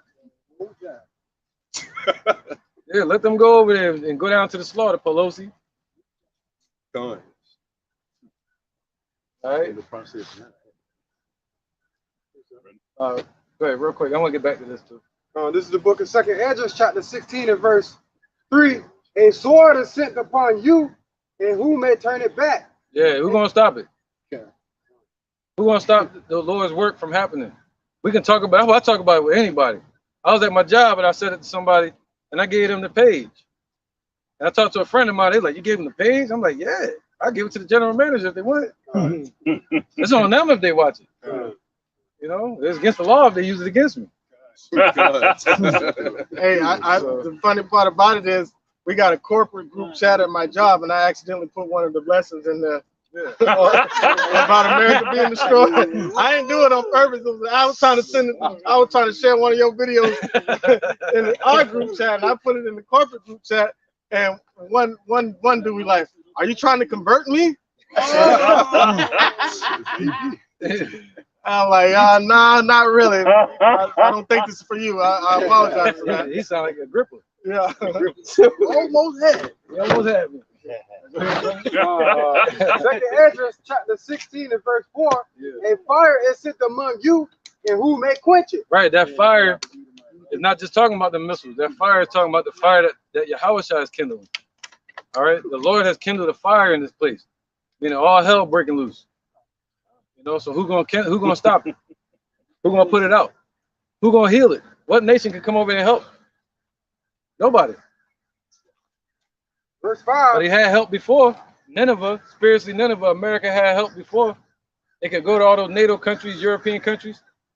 How can it go to Europe now if Europe don't even have a trade deal with gas with Russia? Go ahead, brother. Verse 5. Plagues are sent unto you, and what is he that may drive them away? May any man drive away a hungry lion in the wood? Or may anyone quench the fire and stubble when it has begun to burn? Right, man. Come on, Doc. All right, so here you go. All right, yep. Said what? You can speak on. Right, so anybody gonna be able to stop a fire once it begin to burn? So they ain't gonna be able to put it out. And the Lord said He's not gonna put it out. Even all the way up into the missiles, the Lord said He's gonna let it burn continually. You know, in the kingdom as well, it's gonna be burning. Go ahead, Doc. This is the book of Luke, chapter 12, verse 49. I am come to send fire on the earth, and what will I if it be already kindled? Right, so right there, the focus point of that sentence is will. So what is Yahushua's will if it already be kindled? So people like the Lord is coming to send flowers on this place. He's coming to save everybody. Vocab, right? But if that's the case, or people say that we're not going to be here during Jacob's trouble. Or you didn't think about like our clothes gonna be laying on there, about like, oh, where did it go? Right. But the Lord said, what you think his will is? If everything is already, you know, on fire. Yeah, man. Just think about it. But think about it, though. Think about it, the mindset of the people while this place is burning. You're going to have people being consumed in this place calling on to the Lord to put the fire out. That's right. They got the wrong mindset. They got the wrong mindset. You need to think like a house shot. No, we want this place to go. Roof on fire. We don't need no water. Right. Burn. Let it burn. Let it burn like us. All right, I'm about to say. All right. Where we at, man? Nahum, I think. Yeah. Nahum, chapter 3. They my precepts too. It might conjure up a lot of precepts. So it's cool. All right, I was feeling I saw that. I was like, I put it tucked it back in. Ah, perfect. Okay, yeah. Verse 13. Time for it, though. Behold, thy people in the midst of thee are women. Whoa. What is that talking about? That's talking about their military. All right, their military gonna be as women, and you see that today. All they do is TikTok dancing. No. So what? I'm trying to think of a way to say it. Sugary. Oh, got you. Yeah. Got you stuff, man. Got you. Oh, the all inclusive. They ain't good enough. That's sweet. I have a bundle of sticks. There you go. No, they went the Rainbow Crew. And that go back to that kind of go back to the history of Alexander, right? Yeah. Gone. And how they English cigarette? No, man. Oh yeah. Hey, that's it. I mean, I was Marvin. Got it. All right, man. Where we at? Let's stay focused. All right. Behold. So yeah, man. You know, America's army is not like Russian Done. army. Yeah, not manly. Not hardcore. Yeah, not hardcore, man. Damn. I got a precept. Behold, thy people in the midst of thee. Right, like bunch of sodomite. Go ahead, Doc. Just to go back to the point about how these armies gonna be like women. Yeah. All right. It says Zephaniah 1:14. It said that the great Right. day of the Lord is near. That's right, man. Zephaniah was prophesying, during the times of Josiah. It said 641, 610. It says it is near and hasteth greatly, even the voice of the day of the Lord. It says the mighty man shall cry there bitterly. So those people y'all going down to Egypt for help. You know what I'm saying? Like these armies, these mighty men, they said they're gonna be crying bitterly in that day, man, when the Lord comes to visit upon them, man. Right, yeah, that's really the breakdown. You know, we curving it with the whole, thing. But it's really talking about them nations crying, the military crying, being in pain. Like a woman in travail. All right? Weak. But it's all together, all of that together, really. It's gonna be a weak army, not like Russia, All right, go ahead, brother. Nahum 3:13. Behold, thy people in the midst of thee are women. The gates of thy land shall be set wide open unto thine enemies. The fire shall devour thy bars. Right, so this is talking about Nineveh. All right, Nineveh was boasting because the Lord used Nineveh to take down the Egyptians, the land of Thebes. The Lord was like, oh no, it's going to happen to you too. Whatever nation touched the apple of the Lord's eye, the Lord going to use them and then abuse them. Verse 14. Draw thee waters for the siege, fortify thy strongholds, go into clay and tread the mortar, make strong the brick kiln. Yep. Brickle. Yep, they're basically going into debt, doing whatever they can to build up their forces, man. They're trying to build it up, but the Lord saying he's still going to tear it down. All right? There shall the fire devour thee. See? Whatever you try to build up in this place, the Lord said he's going to meet them right there and devour them there. All right? There shall the fire devour thee. They're going to go into debt. So the fire they're talking about is spiritual fire. The kindled fire. So the fire, so they go into debt. They're going to be burned there. They try to build up walls. They're going to be destroyed by Russia with missiles. They try to go overseas. They're going to be met there. Anywhere they go, the fire, they're going to be. Yep. Anywhere they go, they're going to be touched by that fire. Come on, bro. Yep. Recover real fast and then probably like 2 or 3 precepts and get back to the point. All right, this is the book of Amos, chapter 3. Yeah, you speak on it. This is the book of Amos, chapter 3, verse 6. That's right, man. America about to be destroyed. All the restaurants. I'm gonna bring this out because I can't find the other one. It says, "Shall a trumpet be blown in the city, and the people not be afraid? Should there be an evil in the city, and the Lord have not done it?" Right, they blowing the trumpets of recession, the trumpets of war, the trumpets of a crash happening here in America, man. The destruction of America, and the people are afraid. Surely the Lord Yahweh will do nothing, but He revealed His secrets unto the servants, the prophets. Right. So, can any of this happen without it being the Lord's will? As we went into a minute ago, He said, "What? That part you just read?" Done. It says, "And not be afraid shall the evil be in the city, and the Lord have not done it." Right. So, can anything happen on this earth without the Lord creating it? You know. Go ahead. Done. Surely the Lord Yahweh will do nothing, but He revealeth His secrets unto the servants, the prophets. That goes into Revelation 7, because the Lord ain't gonna do nothing until He wake up His servants, the prophets. All right. Yep. Let me catch them real quick. I'm gonna want to go ahead. All right. Come right back to you. All right. Back at St. Luke chapter 6, verse 25. It says, "Woe unto you that are full, for ye shall hunger. And it says, woe unto you that laugh now, for ye shall mourn and weep." That's what's coming to America, man. You know, because America, the argument was talking about how America going to all these other countries and getting rich off the backs of our people. You know what I'm saying? And even these other countries as well. But it's gonna switch on them. You know what I'm saying? You know, so they're gonna be poor. You know what I'm saying? In due time, man. I found it. All right, this is the morning week. My bad. All right, this is the book of Amos, chapter 5, verse 19.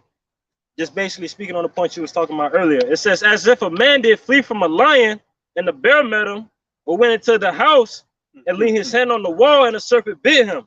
So every which way, man, there's no escaping the judgment of the Lord, man. So even if an individual was to go over there to Russia or to go to Europe, it's still gonna get hit. It don't matter, man. You can't run from the judgment the Lord set. It's already predestined. Russia gonna be that bear. If I may add on too, it was just an article the other day about Americans fleeing and going to other countries, and it said that those other countries are getting tired of Americans already being in their shit. Because Mexico, because all the people from California, they trying to escape that bullshit, and they went into Mexico. And the Mexicans tired, you know, it's a car tired of them. You know, they're trying to seek refuge over there. They're trying to build a wall. You know, they were just persecuting them, saying they can't come over. Like, you know, now they want to. Exactly. All Edomites, the same ones persecuting them. Only reason because the mic right here, and he's behind you, so you can't hear it. This is timing wise.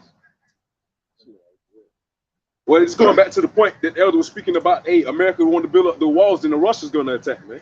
You know, this is Jeremiah chapter 50, verse 14. It says, "Put yourselves in array against Babylon round about. All ye that bend the bow, shoot at her. Spare no arrows, for she have sinned against the Lord."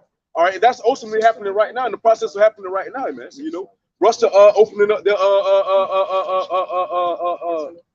missile bases back in Cuba, whatnot, you know. China doing exercises in Canada, military exercises in Canada. Verse 15, Canada, it's like verse 15, it says, "Shout against her round about. She have given her hand, her foundations are fallen, her walls are thrown down, for it is the vengeance of the Lord, Yahweh Bashem Yahushua. Take vengeance upon her, as she have done, do unto her."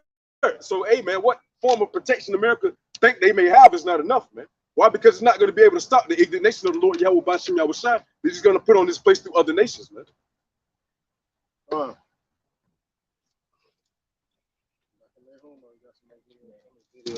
This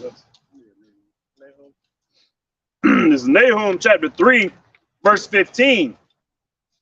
"There shall the fire devour thee, the sword shall cut thee off." Right. So the Lord said, "What? bow of steel shall strike them through. All right, so they try to go into their bunkers and hide, especially here in America. The Lord said the bow of steel gonna strike them through, man. Gonna burn them up right in the damn brigandine. They try to hide that in America. Go ahead. It shall eat you try to hide in your mansion. Nope. Try to hide in the high hills of California. Try to go into the mountains. The Lord gonna meet you there. It shall eat thee up like the cankerworm. Yep. So where you at? Verse 15 of chapter 3. Okay, yeah, kind of. The fire, yep. So that's how you know it's not fully talking about the missiles. This is talking about a process. You know what I mean? The fire that the Lord is talking about, the economic issues, the recession. You know, every move these nations make is plucking another feather off this bird. You know, putting another hole in their system like a cankerworm would do.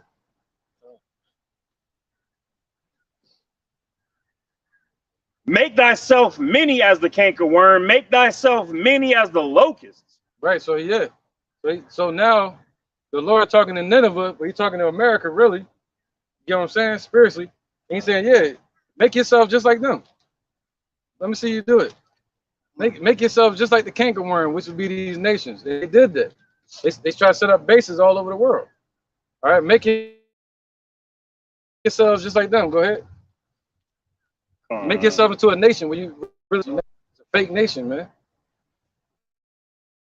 Verse 6, multiply thy merchants above the stars of the heaven. Stars of heaven. See that? They try to be just like the other nations. Multiply their merchants, gathering, heaping up themselves all people. Right? Yeah. So they got rich and wealthy. They was straight. Just like they thought Thebes was good.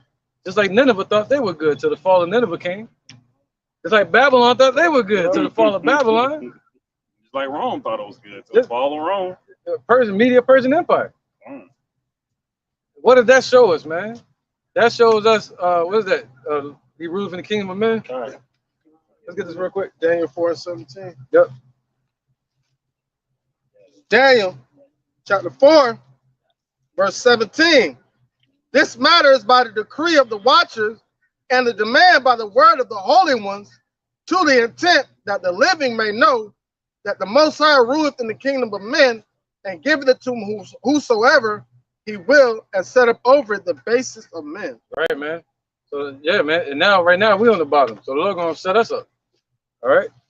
So the Lord they said the Lord giveth and the Lord taketh away. All right. Go ahead, brother. Sorry. Thou hast multiplied thy merchants. Where you at? Verse Nahum chapter 3, verse 16. Right. Thou hast multiplied thy merchants above the stars of heaven. The cankerworm spoileth, and flieth away. Right, there you go. So now America was just like that. You know, it multiplied as merchants.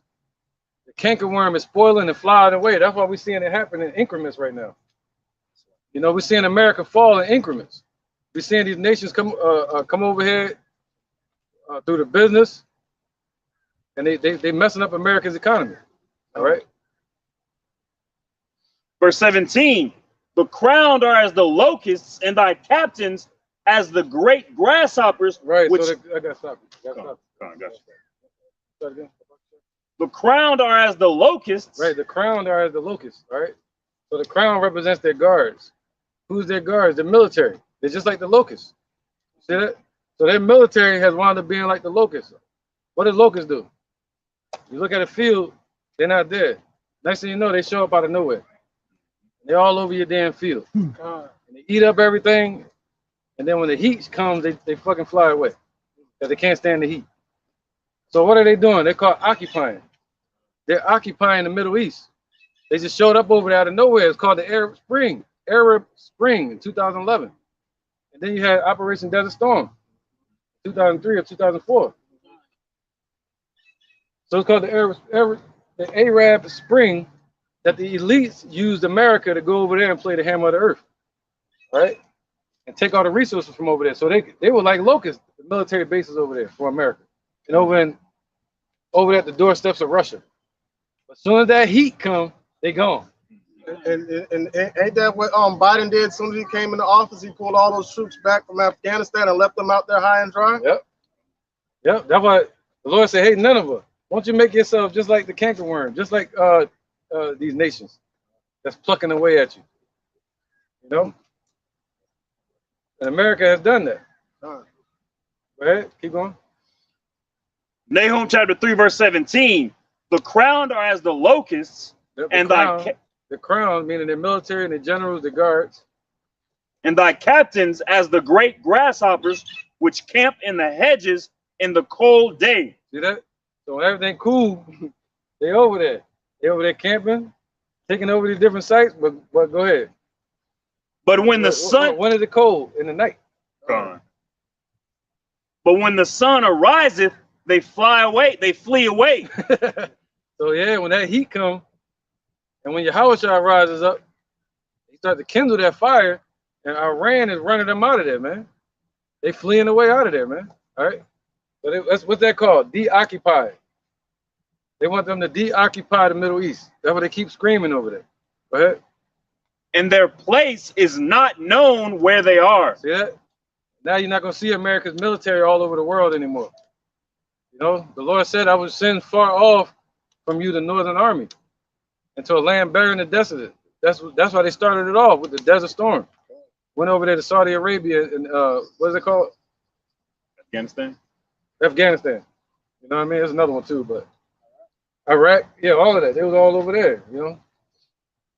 And there was a Kuwait. That's the one. That's the one. That's the first one. That was the one.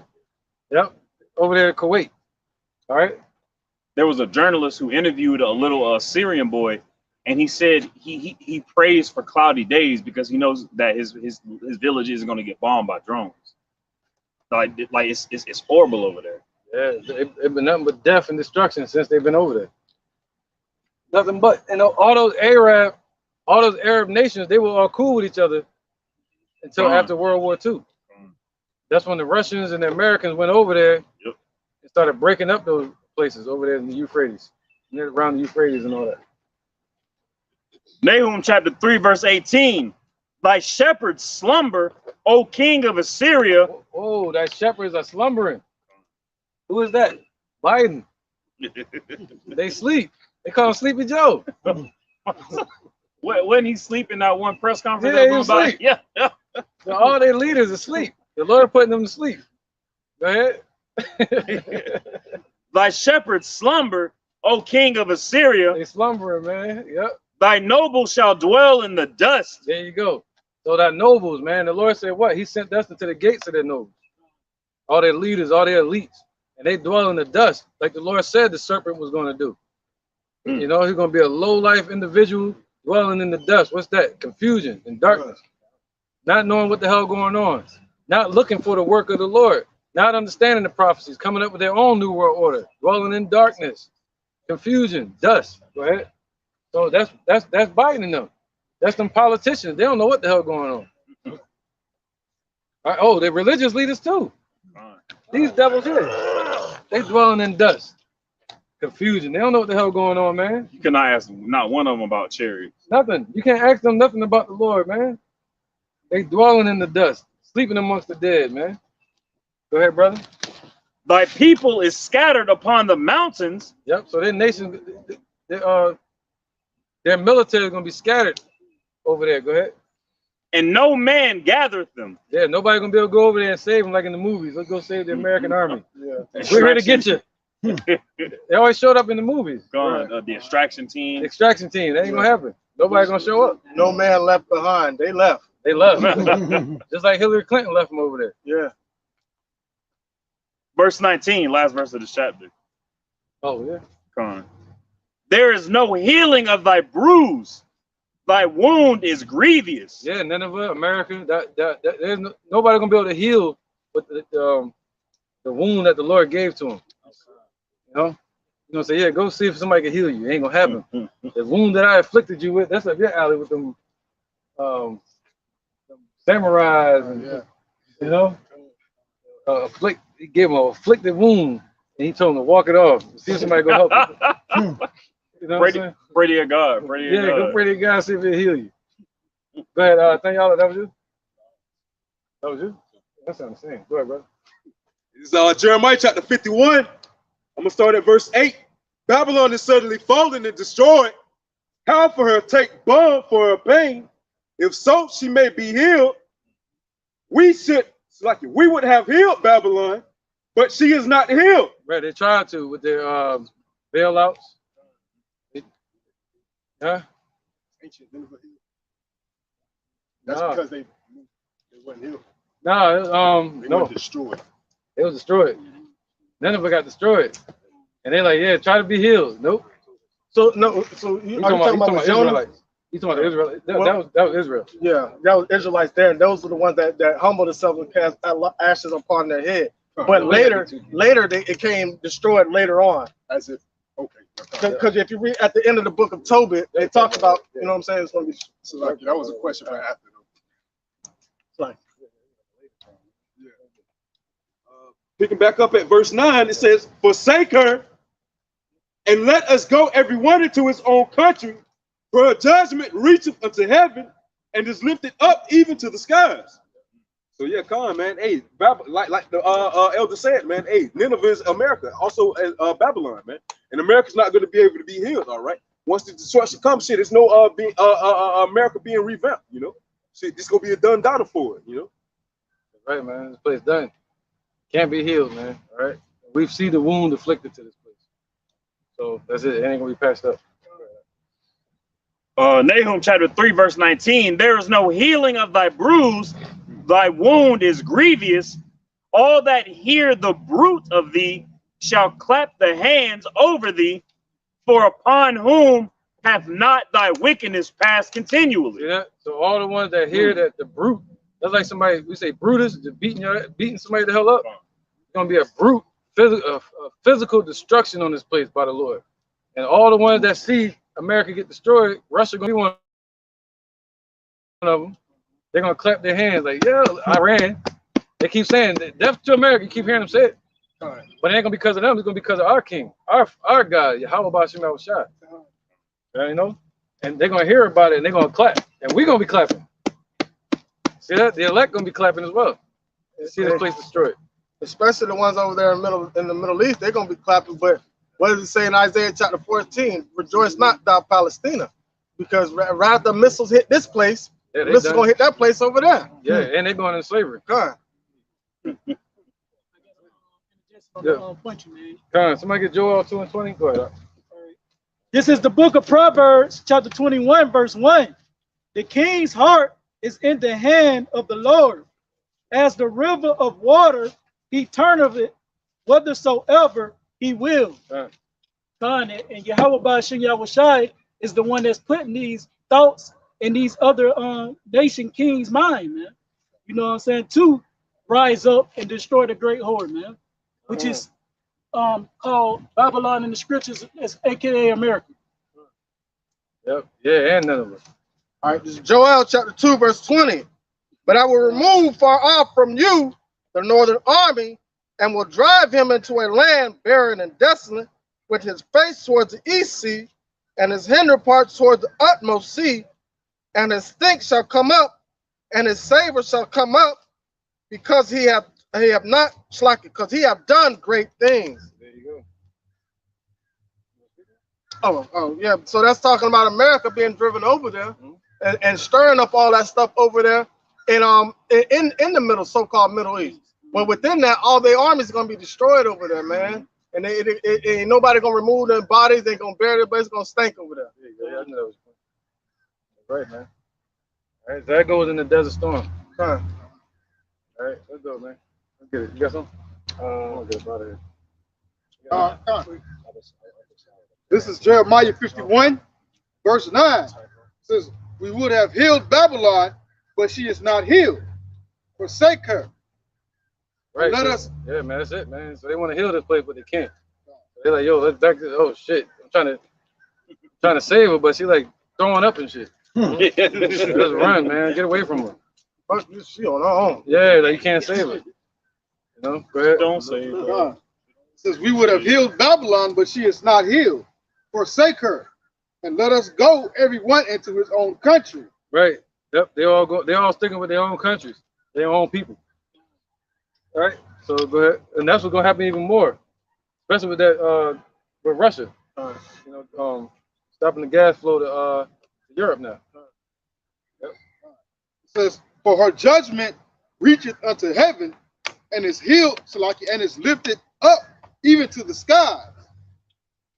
So the judgment of Babylon, sins have reached up to the Heavenly Father's nostrils. It has become so much of a stench that he's going to do something about it. He's paying attention now. Well, he's been paying attention. He's like, now he going to like, okay, now I'm going to give you the attention you want.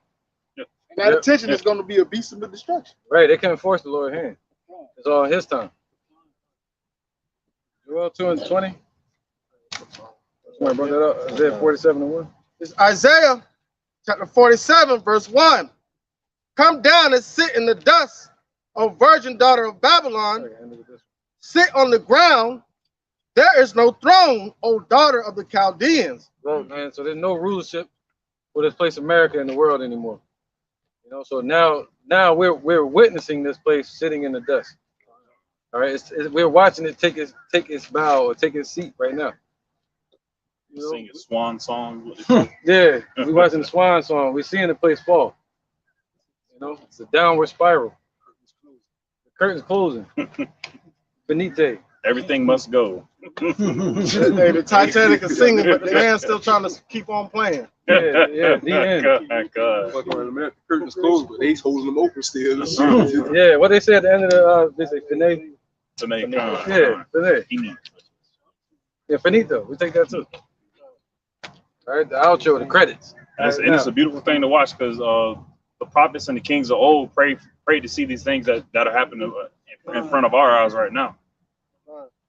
You get to see the downfall of this wicked kingdom and get to see the building up of the kingdom of Yahushua.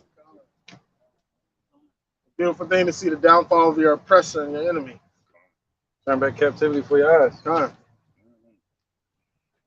ahead. This is Jeremiah chapter 51, verse 25. Behold, I am against thee, O destroying mountain, saith the Lord, which destroyeth all the earth. And I will stretch out my hand upon thee, and roll thee down from the rocks, and I will make thee a burnt mountain. And they shall not make of thee a stone for a corner, nor a stone for foundation, but thou shalt be desolate forever, saith the Lord. This place ain't never going to be inhabited again, man. It's just going to be a memorial or a testimony of wickedness, just like Sodom and Gomorrah was. It's gonna be useless. It ain't gonna be able to use it in the world, any nation, or anything. You know, it's gonna be useless. Scab, man. A wound. That's all America gonna be. All right. That was it. In my precept. This is Sirach, chapter 25, verse 7. There be 9 things which I have judged in my heart to be happy, and the 10th I will utter with my tongue. A man that have joy of his children, and he that liveth to see the fall of his enemy. You know, hey, just like the brother was speaking on, man. Hey, he that the prophets beforehand, you know, they were hyped and wanted to see the fall of the enemy, which we get to see with our own eyes to this day, man. Yahweh Rosh is we're part of that number, man. All right, well, we get to endure to the end so we can see it. You know? I got one word.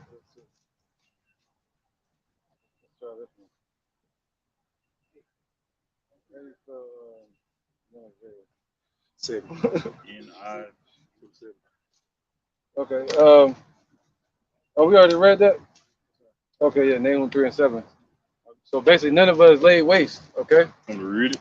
Yeah, read that. Let's end it with that. This is Nahum chapter 3, verse 7. Nahum chapter 3, verse 7. And it shall come to pass that all they that look upon thee shall flee from thee and say, Nineveh is laid waste. Who will bemoan her? When shall I seek comforters for thee? Right, man. And this was prophesied in 660 BC by Nahum. And those prophecies stand today, even still falling upon America. Spiritually Nineveh, spiritually Babylon, spiritually Egypt, spiritually Sodom, man. All right, and the Lord has a judgment against all of the wickedness in this place. You know, all of those kingdoms are going to feel the Lord's wrath through America when the Lord destroys this place, man. All right? Because all those idols from the Assyrian Empire are here. All the idols from Egypt are here. Look inside nigga and them. So watch his eye. Dr. Umar and them. all the idols from in the mindset from Sodom and Gomorrah is here. Moab, Ammon, Elam, they're all over here too. Yeah, but I'm talking about the judgments. Oh, come on. You feel me? Huh? Idol worship of Egypt. Idol worship of Egypt, Molech. You right? With Moabites. You right? Yeah, Moab. You know, Tower of Babel. Trying to reach the Tower of pinnacle Babel. of the New World Order. New World Order. Everything is here. Satellites and shit. Roman Empire. Gone. Yo, everything here, man. Nimrod worship. Nimrod, yeah, everything is right here. That the Lord gonna, that's why the Lord's wrath is gonna be that powerful. Gonna put an end to it. You know, that's why he said gonna be that's why he said upon Yahweh's head is gonna be many crowns. Because by destroying America and bringing down Esau, he bring down all of them. The whole statue going back to Daniel chapter 2. By taking them at the feet, he's gonna knock the whole power source down on the earth. That goes into Revelations where it said the kingdoms of this world has been under the kingdom of our power. That's right. They become the kingdom of the Lord. Come on with it. That's all he got to do is destroy this place, man. This is their power in the earth. Right? Bring down Esau and deliver us and raise us up in his arm. But now we see how our God works, man. We're starting to see it. Instead of just reading about it, we're seeing how the Lord is patient. He put everything in the algorithm. All right. So we're gonna end it there, man. I think, man, we got my precepts. No. All right, we're gonna end it there. Hopefully this was edifying, man. Going to the topic of Nineveh being America as well. I'm gonna say Shalom. I'm gonna say call. Alayim. La. Yahweh. Ba'ashem. Yahweh Shai. Ba'ashem. Ha. Rakah. Wadash. Ma. All right, double honor to our elders, apostles of GMS that are sincere. All right. Shalom to you, Akim.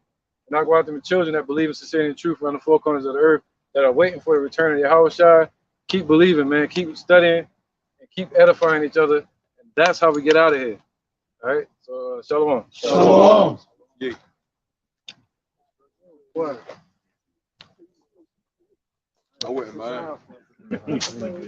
I wasn't playing, dude. Shit, it's like something wrong with you.